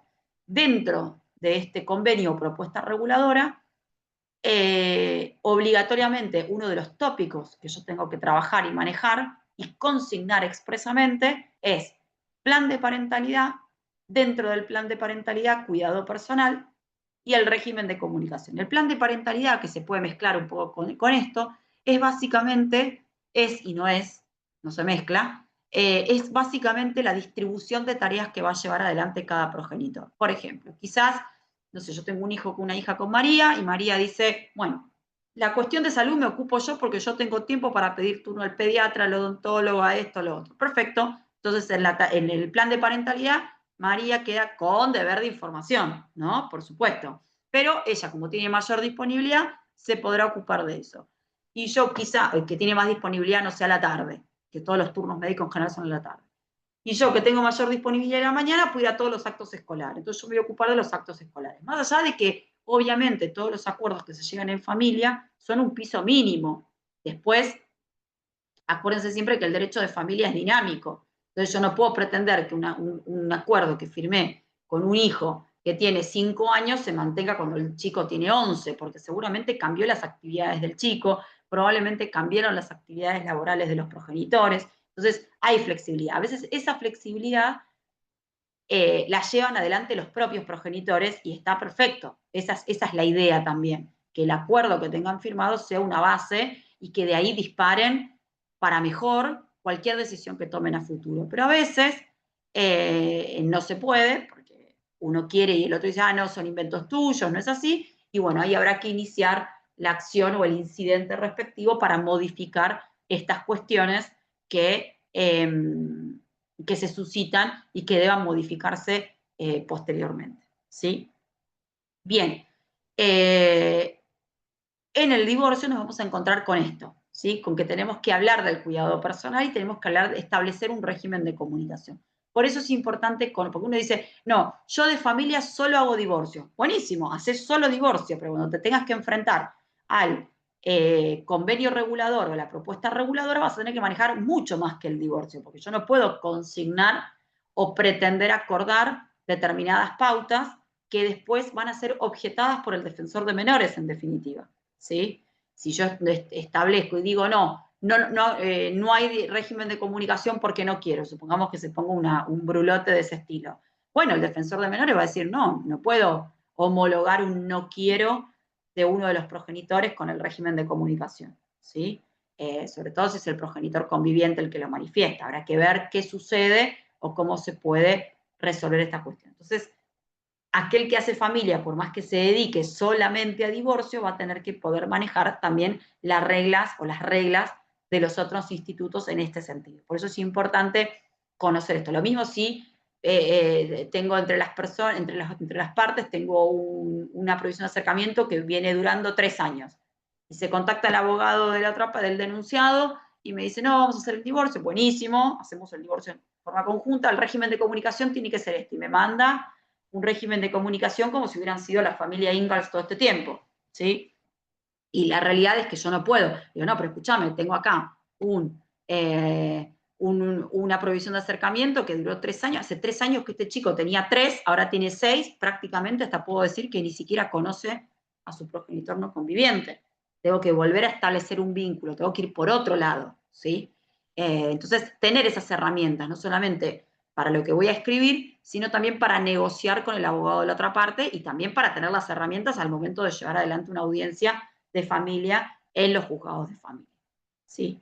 Bien, creo que dije toda la parte teórica. Voy a mirar las preguntas, así voy respondiendo porque tengo como varias, por lo que vi. Camila, levantaste la mano, no sé si puedes prender el micrófono, si me querés preguntar. Creo que no se puede. No. Vas a tener que escribir la pregunta por chat y yo voy leyendo y las voy contestando. ¿Dale? Lo mismo ahí Romina y los que hayan levantado la mano. Bien. Silvina, no, acá. María Máxima había dicho en el cuidado alternado, esto ya lo contesté, lo del certificado ahí ya lo debe haber contestado graduados. Sí, ahora ahí para Mabel, que preguntó, hoy es régimen de comunicación. ¿No tenemos más? Ahí, Ahí. perdón. Sí. Le doy la palabra a Romina, no, porque está conectando el audio, parece que no, a Belén. Bueno, dale. Ahí, Hola, ¿qué tal? pues, Buenas tardes. Sí, Dale, Belén, ¿cómo estás? ¿qué tal? Te hago una consulta. Yo tengo un caso de una revinculación en el cual estamos justamente tramitando esto de la vinculación entre los padres, esto derivó de una causa penal, en la cual ya se lo sobreseyó al padre y demás cuestiones. Mi consulta Sí, en particular es, la madre obviamente tiene hoy en día el cuidado de los menores. El tema es que hasta el día de hoy todavía el padre no tiene conocimiento de absolutamente nada con respecto a lo que son los médicos, el colegio. En ese caso, ¿qué se sí. podría hacer? ¿Presentar un escrito solicitando que... Sí, pedir que te informe todo eso. Creo que es el 655 del Código Civil, y si no es uno que anda por ahí cerca de ese número, pero lo dice expresamente que el progenitor conviviente tiene la obligación de brindar esta información. Y él directamente no podría sino comunicarse con, por ejemplo, con el psicólogo de los menores y Claro, demás? pero ¿sabe quién es? Sí, sí, sí, tiene conocimiento, Ah, bueno, si sabe quién es, sí, puede comunicarse y pedir directamente. una entrevista, sí, claro. El tema es cuando no tenés la información, pero si vos sabés a qué colegio va, quién es el pediatra y demás, vos podés entrevistarte, sobre todo que no tenés una prohibición de esta cuestión. Entonces Claro. puede contactarse, pedir una entrevista, le pagará la consulta para que lo reciba y Mm. no hay ningún problema, sí, por supuesto. Y una última consulta, con respecto a lo que son los centros de revinculación, estuve viendo que la realidad es que tienen disponibilidad de acá a meses. En ese Sí, caso, ¿cómo se haría? Como para que sea lo más pronto posible, digamos. lo más pronto posible es pagar en forma Privado. privada. Claro, Sí. claro. Para que te des una idea, de las que le contrató una clienta que averiguó varios, están entre 30 y 40 mil pesos la sesión. Bueno, ahí en general lo que se suele acordar es una sesión a cargo de cada uno, Mm, como para solventar, pero bueno, no digo que no deja de ser un número, un gasto extra que se te suma, claro, pero bueno, es eso ok. o esperar los meses que esto... Lo que pasa es que si te comprometes a la privada, tenés que hacer la privada. Perfecto, muchas gracias. No, por favor. Ahí le doy la palabra a Romina. Dale.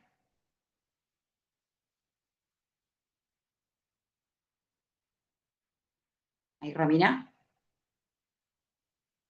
Me parece que está teniendo problemas con el audio, porque Con el audio, ¿no? Sí. cualquier cosa. Bueno, si no, claro, que lo escriba en el chat y pasamos a Sofía si sigo leyendo las preguntas después. Ahí le doy la palabra a Sofía.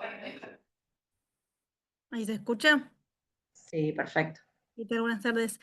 Quería Tardes. consultar, en estos ejemplos que estuvimos viendo, de que, por ejemplo, el progenitor conviviente no lleva al menor a los encuentros o pone actividades en los días de visita y demás, ¿qué medidas se puede pedir al juzgado como para presionar al cumplimiento de ese acuerdo, ya sea que sea un acuerdo provisorio que ya han hecho las partes o el definitivo? Bueno, ahí tenemos el gran problema que tenemos en el derecho de familia y es que las sanciones que podemos pedir son económicas. Que son, sí, son y no son, ¿sí? Claro. Porque en realidad aquel que quiere el régimen de comunicación no quiere el dinero por no cumplirlo, quiere que se cumpla. Pero bueno, en sí es lo que tenemos. Después también si hay alguna resolución judicial que no se cumple, tenemos el delito de desobediencia, por otro lado. Después podremos llegar a tener un impedimento si tenemos ahí un régimen de comunicación escrito que no se está cumpliendo. Pero bueno, sí, estamos un poco como más limitados en cuanto a eso. Pero bueno, nuestra obligación es presentar, denunciar esto, lo otro, generar antecedentes para que después se tenga en cuenta a futuro en una resolución o incluso que el propio juez evalúe la conducta del otro progenitor y tome una decisión de oficio. ¿Sí? Acuérdense que en familia el principio de oficiosidad es uno de los principios que rige y que el juez puede tomar decisiones de motus propio fundadas, por supuesto, no es que un día se levanta y dice, bueno, hoy voy a hacer esto porque salió el sol. No, tiene que tener algún argumento y podrá hacer lo que considere, ¿sí? Bien. Quizás tomar esas decisiones. Y cuando hablamos que en un momento hablamos del derecho a ser escuchado del menor, si Sí. como es que también hablamos de estos casos, de esos ejemplos, de que el menor diga, no, bueno, yo no tengo ganas, o hoy hace frío, o no sé, o no me gusta tantas horas. En esos casos, ¿es a rajatabla, digamos, lo que diga el menor, o porque no sé qué tanto se toma en cuenta la opinión? Ahí se va a tomar en cuenta, porque obviamente se lo escucha, siempre se va a considerar también en qué contexto se da todo esto. Si este niño está haciendo terapia, por ejemplo, se le va a pedir a la terapeuta que trabaje el tema de la vinculación en el espacio. Si también con la terapeuta coincide o si la terapeuta advierte, ha pasado que uno ve el informe y dice que no hay nada no hay ninguna contraindicación, por decirlo de alguna manera, aunque es un término medio médico, más que jurídico, no hay ninguna contraindicación para el régimen para que comience un régimen de revinculación y después capaz, por este juego de lealtades que también mencioné en un momento, el chico dice, no quiero ver al otro, no lo quiere ver, ¿sí? Pero a veces es más este juego de lealtades que cuando tiene las entrevistas en general, o el juez dice, no, bueno, me cansaron los adultos, lo traigo a un artículo 12. Y en el artículo 12 el juez también tiene facultades y se da cuenta, saben sacarle la verdad de lo que está sucediendo en general. Bien. Mm. ¿Y la audiencia del artículo 12 la tiene que pedir entonces, la pide el juez de oficio o la piden las partes? No, también la podemos pedir nosotros, dependerá mucho de la etapa en la que está el proceso. El juez puede fijar la cantidad de artículos 12 que considera. Perfecto. Bueno, Sí. muchas gracias. No, por favor. Ahí la tengo a Camila, también, con la mano levantada. Ahí ya le reactivo el micrófono, Camila. Dale. Bien, gracias por la clase. Le quiero hacer una consulta. En un proceso de violencia, Sí. está pidiendo esta revinculación y uno de los progenitores, que es el conviviente, por no sentirse protegido con las medidas que disponía y ante reiterados incumplimientos de las perimetrales que fijaron en el expediente de violencia, lo que hizo uno de los progenitores, que fue el conviviente, se mudó a otra provincia a vivir con su familia para sentirse más protegido, ¿no? Entonces, obviamente, el progenitor no conviviente lo primero que hizo fue denunciar el cambio del centro de vida de la menor y ahora está en un proceso de revinculación. Pasaron muchos años, ese niño en realidad ya creció y el proceso de revinculación se está tratando así por Zoom y demás. ¿Cuáles son las medidas cuando, por ejemplo, en este caso el no conviviente es el que pide esa revinculación, pero se nota que no tiene interés, no se conecta a los días de la revinculación, no cumple con la terapia de coparentalidad que exige el SAP en Nación, pero judicialmente sigue imponiendo recursos? ¿Qué se puede hacer en ese caso? ¿Ese que es el no conviviente es el que no se conecta? Es el que no se conecta, sí. O sea, es el mismo que pidió la revinculación, muestra que no tiene ganas. No, Exactamente. a ver, me pasa también con una clienta que me dice, uy, otra vez quiere volver a contactarse con mi hijo, como que una vez por año, tipo llegando a la fiesta, le agarra como la memoria emotiva y pide el régimen de comunicación, ¿viste? Entonces, nada, la realidad es que el juzgado tiene la obligación de atender a cada uno de los pedidos, esto es así. Lo que puedes hacer es que si son muchos antecedentes que no se contactaron, decir, no, bueno, no me voy a partir de ahora no me conecto más, porque la otra parte demostró, sobre todo si no justificó las asistencias. Ay, te me cambiaste de lugar, ahí estás. Sobre todo si no justifica las asistencias, porque vos, problema de conexión puedes tener una sola vez. Después te vas a un bar, como para asegurarte y tener, se supone que vos querés ver a tu hijo, entonces vas a hacer todo lo posible para que tener wifi y estar en óptimas condiciones. También una revinculación por por Zoom es difícil, ¿sí? Pero si no se conecta al Zoom, imagínate si tiene que viajar o sea, Por creería que ejemplo, sucede menos. la progenitora, que en este caso fue la que se mudó a otra provincia, inició alimentos y régimen de comunicación en San Luis. Se estaba discutiendo la competencia, por supuesto, porque este proceso sigue en Nación, y reconocieron la competencia, porque ya vive hace 5 años la Sí. niña en ese centro de día, y él pasa una cuota alimentaria de 80.000 pesos, que en realidad nada pasa a él, la pasa a su madre. Entonces es muy complicado. De todas formas, el SAP, que en este caso está en Nación, insiste con la terapia de coparentalidad, que la progenitora conviviente accedió a hacerla de forma privada, y el progenitor no conviviente lo que hace es incumplir, basándose en esto de que ella cambió el lugar de centro de vida, incumpliendo una manda judicial, ¿no? Pero digamos, la demostración es falta de interés de parte del progenitor no conviviente, que de todas formas en el expediente judicial insiste e impone recursos y recursos a través de sus abogadas. Sí, sí, sí. A ver, yo me basaría en que, nada, se está haciendo un montón de un montón de entrevistas de revinculación, no fue a tal y a tal y tal, no justificó la inasistencia sobre todo, y que solamente, o sea, tiene corrido el foco, por decirlo de alguna manera, está más pendiente, sobre todo si ya se estableció que la competencia es allá, ya está, no tengo mucho más que discutir. Entonces, tratar de ir por ese lado. No, porque el miedo obviamente de la progenitora es esto, ¿no? Que la denuncien por la desobediencia, cuando ella en Sí. realidad colabora permanentemente con todo lo que tiene que ver con las revinculaciones, con las citaciones, con la terapia, Sí. con los alimentos, digo, colabora en todo, pero del otro lado no hay un real interés, pero Sí. el expediente judicial no para de meter recursos. Entonces es como Sí. eso. El tema es que también lo importante es que en el expediente conste que ella va siempre y que él no fue nunca, ¿sí? Claro. Porque si no tengo el informe de quien está haciendo la terapia de coparentalidad donde dice esto, se lo citó 3, pues aparte los mismos que intervienen en la terapia o que llevan adelante el régimen de revinculación, los del SAP, te dicen, mirá, lo cité 3 veces, hicimos 3 entrevistas, no vino ninguna, nosotros cesamos en la intervención porque tienen otros temas que llevar adelante.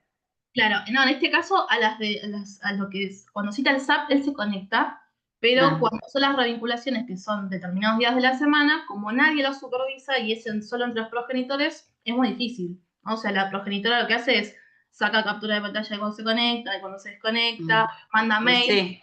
porque es la única forma de probarlo. Digo, de hecho, no Sí. hay alguien que esté controlándolo, no tenemos otras pruebas. ¿Eso sirve? Bueno, yo haría eso, sí, yo acompañaría todo eso y diría, bueno, no, que manifieste si va a continuar o no, porque no deja de ser una pérdida de tiempo. Y en el caso de la coparentalidad privada no deja de ser un gasto. Claro, sí, Porque sale el tiempo de la profesional, sí, la profesional se conecta igual. Sí, sí, sí. Bueno, muchas gracias, Doc. No, por favor.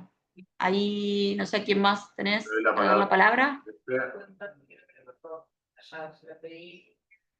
Hola, Hola. hola, buenas tardes. Quería hacer una consulta respecto a un Sí, régimen de comunicación y cuidado personal, porque uno de los sí. progenitores inició el régimen de comunicación, lo abandonó, iba y volvía de la vida del menor, y ahora inició un proceso de cuidado personal sin terminar o sin darle terminación al régimen de comunicación. En esos casos, ¿cómo se sigue? ¿Cómo se continuaría? O sea, había un régimen de comunicación que no tiene sentencia ni acuerdo definitivo. No, es más, en el régimen de comunicación lo que pasó es que el juzgado ordenó que tenga que hacer terapias y Y no no las acreditó, hizo. no las hizo, no las acreditó y tampoco movió más el expediente. ¿Y quién Y inicia todo el cuidado personal? ¿El mismo que inició el, el régimen? el mismo, sí. Va a avanzar el régimen, el cuidado, o sea, tramita en el mismo juzgado, es el mismo juez. Va a avanzar el expediente de cuidado hasta que el juez lo cite a una audiencia y le diga, pero señor o señora, usted acá le pedimos un montón de terapias y ahora me pide el cuidado personal. ¿Cómo Claro, le puedo dar el cuidado personal a alguien que no me hace las terapias en un régimen de comunicación? esa era mi duda, porque entiendo que si el mismo juzgado lo recibió, lo hubiese ¿Mm? planteado en un principio, pero no, No, lo que pasa directamente. es que el juzgado de oficio no puede plantear esto. Lo Ah, de están oficio. pensando todo el personal del juzgado y el juez, pero no puede plantearlo por escrito. Tiene que ver hasta dónde llega la parte también. Claro, perfecto, entonces. Sí, esa era mi duda. Y después respecto a lo que habían hablado de lo que es alimentos en el cuidado Mm, personal compartido, y sí, espera un momento, disculpe. Sí, cuando hay un régimen de comunicación y un cuidado ya mm. acordado judicialmente y se inician alimentos, después puede pedir siguiente aumento de cuota, por más que tengan el cuidado compartido, si una de las partes está en totalmente desventaja. Pero es compartido indistinto. Sí, ¿Sí? Acordate que vos compartido tenés indistinto o alternado. sí, es indistinto. Bueno, en el indistinto sí, no hay problema, porque en el indistinto tenés, uno de los progenitores tiene mayor carga de tarea en relación al otro, porque vos tenés un régimen de comunicación del otro lado, no tenés un cuidado alternado donde vos, quizás así todo en un cuidado alternado, puede igual haber cuota de alimentos cuando hay una desigualdad económica entre los progenitores, o sobre todo en el statu quo de los niños, más que nada.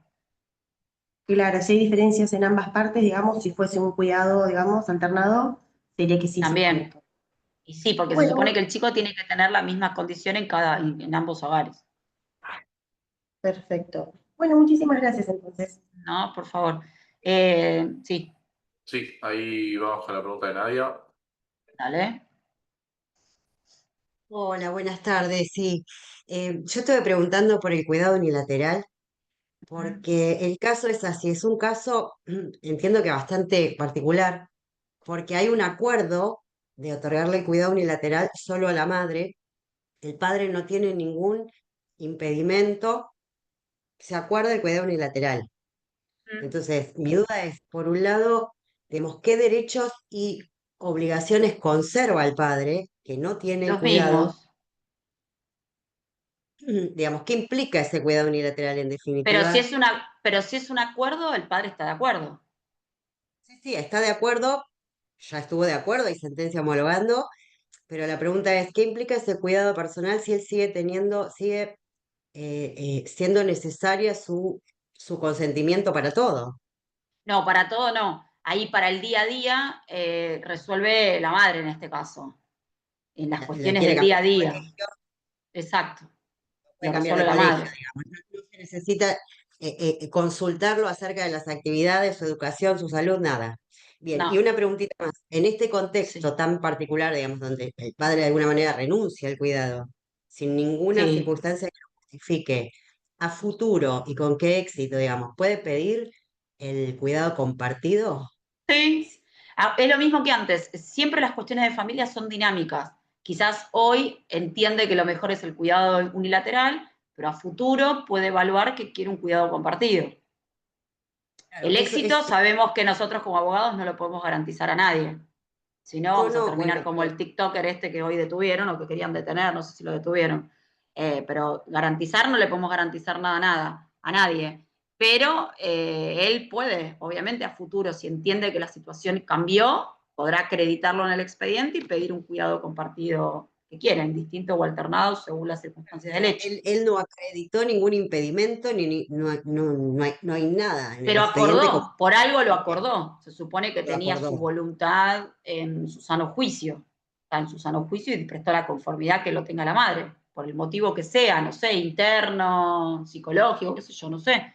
No tenés que Eso dar digo yo, a justificativo. futuro, si el padre que renuncia al cuidado en un futuro dice, no, ahora sí quiero cuidar, o sea, no es un paquete, es un niño, niña, Es que el no juez o la renuncia. jueza, No se puede renunciar al cuidado. Vos lo que está haciendo en este caso es diciendo que en las cuestiones diarias y de decisiones que tengas que tomar respecto del hijo que tenemos en común, hacelo vos. Y lo que vos hagas, yo ya tenés mi consentimiento tácito. bien, a futuro, digamos, el juez jueza no le va a decir, ¿y ahora por qué Sí, quiere cuidar? Si antes, no, ¿por qué no podía? No le va a decir. no. Lo que te va a decir es que si vos querés un cuidado compartido, tendrás que justificar por qué querés modificar la situación que vos tenés consolidada hasta ahora. Bueno, tendrás que Claro. acreditar las Bueno, circunstancias. sí, sí, está bien. Y una última pregunta, y con respecto a los alimentos, el cuidado unilateral, eh, ¿debería tener un impacto, digamos, en que Mayor. se fijara una mayor cuota? Y debería, sí. Sí. Bueno, gracias, muy amable. No, por favor. Si te parece, Manuel, sigo con las preguntas y los que tienen levantados la mano que pongan en el chat porque tengo preguntas de antes. Así Bueno, no se altera ahí el orden, le damos un poquito y un poquito a cada uno. dale, perfecto. ¿Seguimos Bien. con el orden de las manos o vos tenés anotadas preguntas? No, yo tengo acá anotadas preguntas, así que sigo Listo. con el chat y los que tienen las manos levantadas que pongan en el chat. Ok, Porque algunas capaz que ya se contestaron, pero para que no se extienda demasiado. dale, genial. Bueno, entonces les pido a los que Dale. tienen las manos levantadas que pongan la pregunta por el chat. Dale, gracias. Simplemente se acuerda que se vivirá en forma compartida, no se deja constancia del domicilio de ambos padres. Sí, bueno, dejás constancia. De hecho, en los acuerdos, cuando vos consignás, siempre consignás los datos de cada uno. Es como uno poner el DNI, ¿sí? Entonces uno pone el DNI y también pone el domicilio y se deja constancia del domicilio en el que va a estar. Sí, sí, eso por supuesto. Después, a partir de qué edad se lo escucha el niño, el código no habla de una edad específica y tampoco la ley. Lo que se dice es que tiene que tener madurez suficiente como para poder ser entendido, pero si fuera alguien que fuera chico y que no sabe darse a entender hablando, debería tener el juzgado el suficiente personal o contar con los organismos interdisciplinarios para poder hacerlo entender, ¿sí? De la manera que sea. No hay una edad específica, ¿sí? De hecho, Solari dice que debería escuchárselo siempre, sea la edad que tenga. Abogado del niño, si eso lo mencioné. Asesoría y defensoría es lo mismo, solamente que en capital se llama Defensoría de Menores y en provincia Asesoría de Menores. Esto ya lo contesté. En Neuquén es reservado solo si el niño niña. Exacto, muchas veces pasa que la defensoría no asiste y solo se escucha el juez. Bueno, de dudosa procedencia, pero en general, cuando el niño está en el artículo 12, tiene que estar presente el defensor de menores, aunque sea por Zoom. Eso es lo que dice la ley, ¿sí? Quiere el juez decide según el interés superior del niño, teniendo en cuenta lo expresado lo que dice el artículo 12, las partes pueden acordar el cuidado unilateral a favor de uno sin fundar impedimentos. Sí, esto creo que es lo mismo que me preguntaste recién, Nadia. Alguien te contestó por ahí. Ley 2601, el cuidado parental no compartido no se fija. Compartido no se fija. Sí, eso ya lo dije, lo del domicilio. ¿Qué puede informar el abogado de un expediente? Tuvo una letrada que narraba cada expresión del niño contando cada cosa que él percibía y terminaba la frase. Me pareció una vulneración al niño porque exponía al menor. En realidad, el abogado del niño es, ahí para Ana que preguntó, el rol del abogado del niño es el mismo que tenemos nosotros con un adulto, ¿sí? Entonces, deberíamos expresar en el escrito lo que el niño dice, en la medida que el niño autorice que se consignen esas cuestiones en el escrito, ¿sí? Si no, el abogado del niño deberá pedir una audiencia y pedir la reserva de la audiencia del caso, ¿sí? Tampoco puede exponer al chico de esa manera, ¿sí? Todo un tema, es foco de nuevos problemas muchas veces, esto sí. Y si media de violencia, intervención de un tercero que sea el canal. Exacto, cuando hay un expediente de violencia, hay para Belén, que ha preguntado, y hay una provisión de acercamiento entre los adultos, habrá que designar, esto creo que lo dije, un tercero que haga, ¿no?, de intermediario en esta comunicación, que lo reciba y lo entregue al niño cuando esté ahí en el medio para evitar cualquier tipo de contacto, ¿sí? ¿Qué pasa cuando hay medidas cautelares en las comunicaciones? ¿Dónde los comunicamos? No sé qué medidas cautelares te referís, Marcela, puntualmente, pero si hay alguna medida cautelar, la obligación es de notificar al otro progenitor y lo notificaremos por los medios que conocemos. No sé si es una situación en particular o qué. Solange, ¿qué es lo que ocurre cuando ambos padres actualmente viven en el mismo domicilio, se están divorciando, pero ambos viven bajo el mismo techo, está tanto subiendo la casa? Sí, eso no sé puntualmente a qué te referís, pero pasa mucho, que por una cuestión económica siguen viviendo en el mismo domicilio y una vez que dividen el bien, cada uno se va para su casa. Sí, no hay problema con eso. Esto ya lo dije, régimen de visitas, comunicación ya está, consulta con respecto al impedimento de contacto que me sirve si no se sabe el lugar de residencia. Bueno, se supone que vos algún conocimiento tenés y si tenés que denunciar el impedimento de contacto y no tenés ni siquiera dónde se fue, lo que hace la justicia es hacer la averiguación de paradero para tratar de encontrar a este adulto y a este niño a ver por dónde andan, ¿sí? Para evitar contacto con el sí. No es una herramienta, gracias a Dios, pero lamento en día suceden, sí. Daño irreparable. No sé qué fallo te referís, de qué proceso. Ahí a Marianela. Le consulto sobre la institución escolar, me hace un impedimento de contacto con mi hijo, todo el que la madre dice no poner impedimento. Bueno, a ver, acá el tema de los colegios es una cuestión. Muchas veces pasa que los progenitores no convivientes no tienen acceso bueno, tienen el impedimento de contacto, o sea, no tienen el impedimento de contacto, no tienen contacto con su hijo, y muchas veces los progenitores acuden al colegio al efecto de establecer un régimen de comunicación. Yo no soy partidaria de que se invada al chico en el colegio, que es un lugar seguro después de que atravesó un conflicto de familia o está atravesando un conflicto de familia con sus progenitores. El colegio es el lugar donde el chico va, se divierte con sus amigos, tiene sus maestras o sus docentes y después tiene su espacio recreativo y sus actividades que realice ahí. Yo no soy partidaria de que se haga eso. No obstante, y sacarlo del aula, tipo, te viene a buscar tu papá y todo el curso, o tu mamá y todo el curso te ve como vos te vas y qué sé yo. Esto fue una discusión también que tuve con un consultante que me acuerdo que me decía, no, bueno, pero él estaba chocho, que había ido a verlo, y eso es lo que él le dijo, para que se vaya contento el padre, pero la realidad es que seguro la versión del otro lado no era así, y yo si soy el chico sentiría me sentiría tan incómoda como se sintió el chico, no me hubiera gustado que me lo hicieran. Pero bueno, la directora es la que maneja el espacio en el colegio y si considera y entiende que no es el lugar para llevar adelante un régimen de comunicación, yo entiendo que es lo correcto también. ¿Sí? Ahí, bueno, hay un link que les pasaron. No quiero generar polémica, pero hay casos de falsas denuncias. Sí, estos, bueno, las cuestiones de... la realidad de un caso es una excepción, no es la realidad, hay que elevar el debate con él. Sí, bueno, acá es otra cuestión, después asistencia. Bueno, acá hubo un cruce entre... patrocinio lo vemos todo el tiempo, lo manipulan los niños, sí, hay alguien ahí del práctico.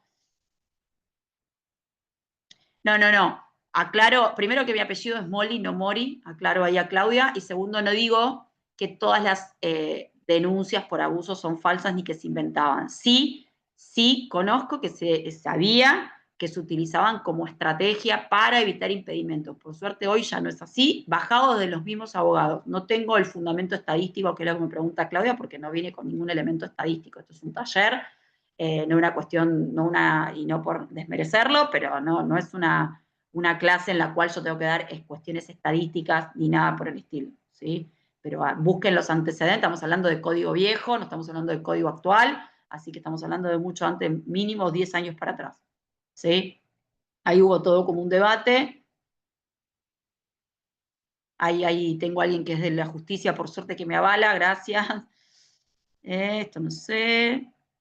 ¿Qué pasa cuando el que no cumple con las revinculaciones es el mismo progenitor que lo pide? Ah, esto ya lo hablamos ahí con Camila, se puede ser de las 30. Sí, esto de Janina, que menciona acá el tema de las capacidades parentales. Ese informe sobre las capacidades parentales o idoneidad parental en el ámbito de Capital Federal lo usa, se hace con el Ministerio Público Tutelar, ¿sí? Y en general es muy asertivo, ¿sí? Tiene lo que uno necesita, nos da las conclusiones y las herramientas que nosotros necesitamos para poder trabajar y llevar adelante después lo que tengamos que hacer con el grupo familiar en cuestión, ¿sí? Sanciones. La insistencia viene desde el progenitor con quien vive el niño y que otro hincapié solamente en quien impide o no fomenta, teniendo en cuenta que fomentar un vínculo unilateral es muy desgastante. No, por supuesto, esto también me pasó en el patrocinio, ¿no? Que la mamá quiere que el padre vea a su hijo y yo no lo puedo obligar, tampoco puedo obligar a forzar un vínculo que la otra parte no quiere tener, ¿sí? Entonces, ¿parece injusto? Sí, no te voy a decir que no, pero no entiendo por qué inicia un régimen de comunicación si ya sabe que de la otra parte no hay una voluntad, ¿sí? ¿Es viable en la demanda de régimen de comunicación pedir a modo de cautelar un régimen? En realidad lo podés solicitar como un régimen provisorio, pero te van a decir que vayas, esperes a la sentencia, porque estás pidiendo lo mismo que para la sentencia definitiva. ¿Sí? Depende de la situación, podrá ir o no.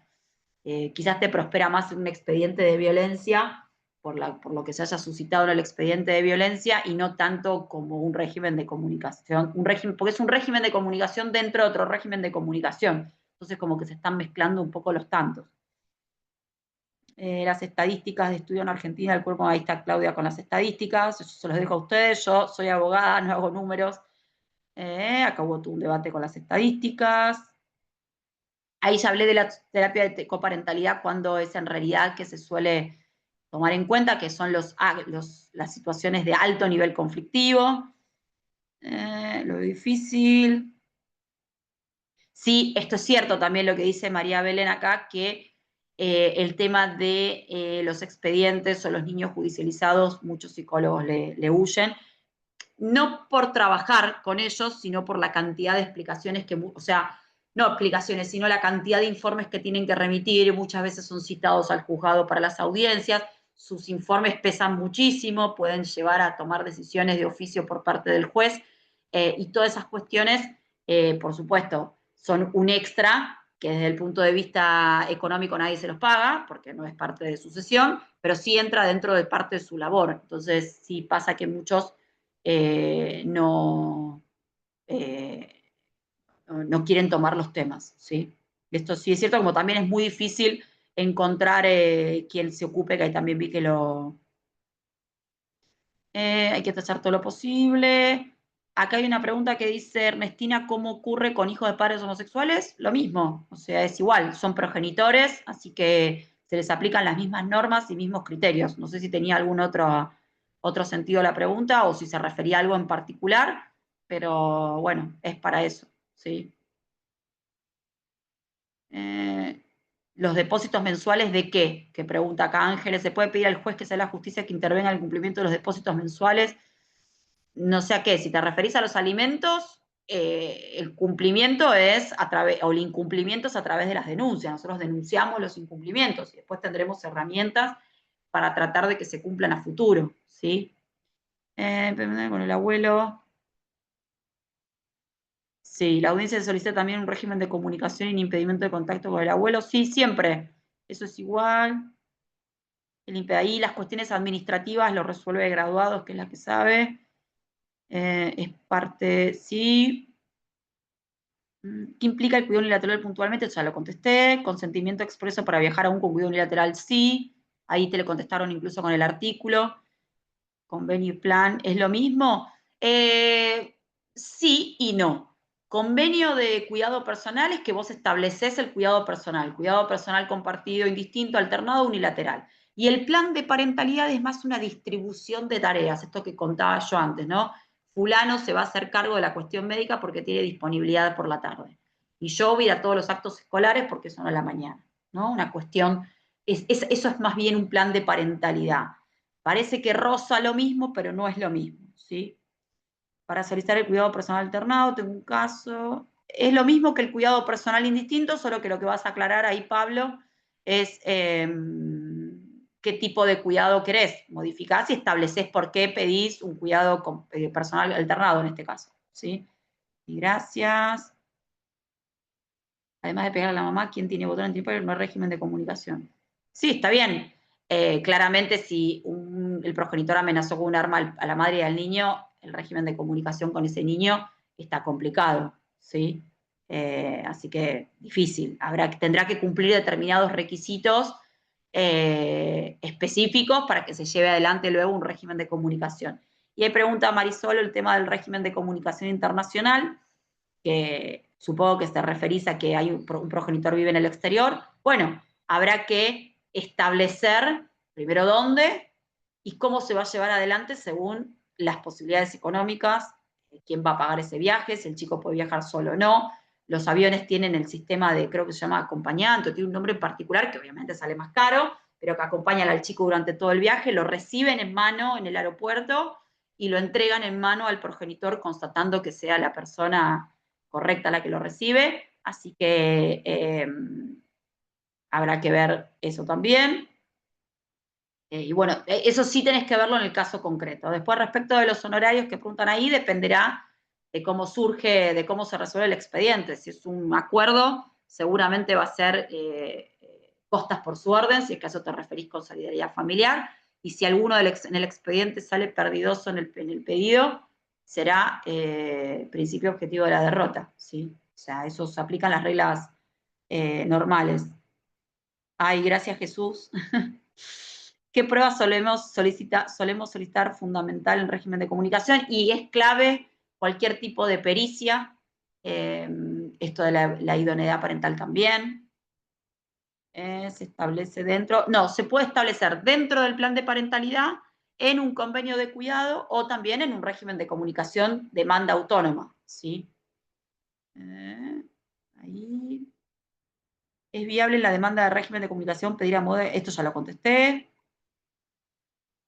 Ahí les pasaron el link de YouTube de ver de información. Cuando existe régimen de comunicación y ahora el progenitor no conviene, inició cuidado. Esto ya lo vimos. De un progenitor con sus hijos y también con su ex esposa, hay que comunicarte más. A ver, cuando vos tenés medidas cautelares que impiden el contacto, no sé si es la misma pregunta de antes, entre los progenitores, para eso tenés, o tenés a los abogados, o tenés el expediente, o tenés la carta de documento que nunca falla, ¿sí? Entonces se comunica de esa manera. Pero si no tenés el expediente, comunicas todas cuestiones del expediente, acompañas el boletín y todas esas cuestiones. No, vos el régimen de comunicación ahí para Nair, vos podés iniciarlo sin tener establecido el cuidado personal previo, ¿sí? Acuérdense que probablemente esté de hecho porque el chico está viviendo con alguien, pero vos iniciás el régimen de comunicación. Y leo una más y listo. Yo tengo un caso en el que la progenitora no conviene con prisión domiciliaria y desde febrero no logramos que Defensoría Oficial la patrocine. ¿Cuánto tiempo más posee? Dando audiencia, ya que la idea es llegar a un acuerdo antes de pedir la clausura estatal. Bueno, ahí dependés del patrocinio de la otra parte. Si la Defensoría no lo quiere patrocinar, no puedes hacer mucho, ¿sí? Y hay que ver por qué no lo quiere patrocinar, si es porque no le compete, porque no está dentro de sus competencias, o, eh, o, o porque la persona no quiere, porque capaz vos decís, uy, es la Defensoría, y capaz que es la progenitora no conviviente la que no quiere establecer el vínculo con su hijo, ¿sí? Puede pasar eso también. Bien, esta es la última que contesto, no sé, Manuel, con las que quedan, si después las querés relevar y me las pasás y las voy contestando, yo no tengo problema. Mira, preguntas por el chat, no, o sea, se acumularon un par de antes, pero después fuiste respondiendo todas, así que no creo. Bien, bueno, Sí, sí, sí. No sé si. cumplí con todos. Les quería comentar que la clase queda grabada y va a ser subida a nuestro canal de YouTube en estos próximos días. Yo mandé el link, ahora lo vuelvo a enviar por el chat. Y no mucho más. A los que no estuvieron al principio, recuerden que los certificados de asistencia los vamos a estar mandando por mail en estos 10 días hábiles posteriores a la realización del taller y que no es necesario mandar por chat ninguna confirmación de asistencia, ya que bajamos la descarga vía Zoom. Así que no mucho más. No sé si querías dar un cierre, María. Bueno, no, sí, decir que espero que les haya servido, que les haya sido útil la explicación, haber sido lo más clara posible. Y bueno, cualquier duda o cuestión que necesiten resolver, la canalizan a través de graduados, graduados me la remite, y obviamente estamos acá a disposición para poder resolver las que sean, ¿sí? Gracias por haber participado y haberme escuchado estas 2 horas. Bueno, ahí está viendo el link, ahí se los mando de vuelta, les doy un segundito para que lo puedan copiar. Y bueno, muchísimas gracias a todos por conectarse y a vos, María, por la gran clase. Hoy llevamos Gracias. 250 conectados, que es un montón. Así que bueno, no Gracias. mucho más y hasta la próxima. Bueno, muchas gracias. Hasta luego. Buena semana. Igual.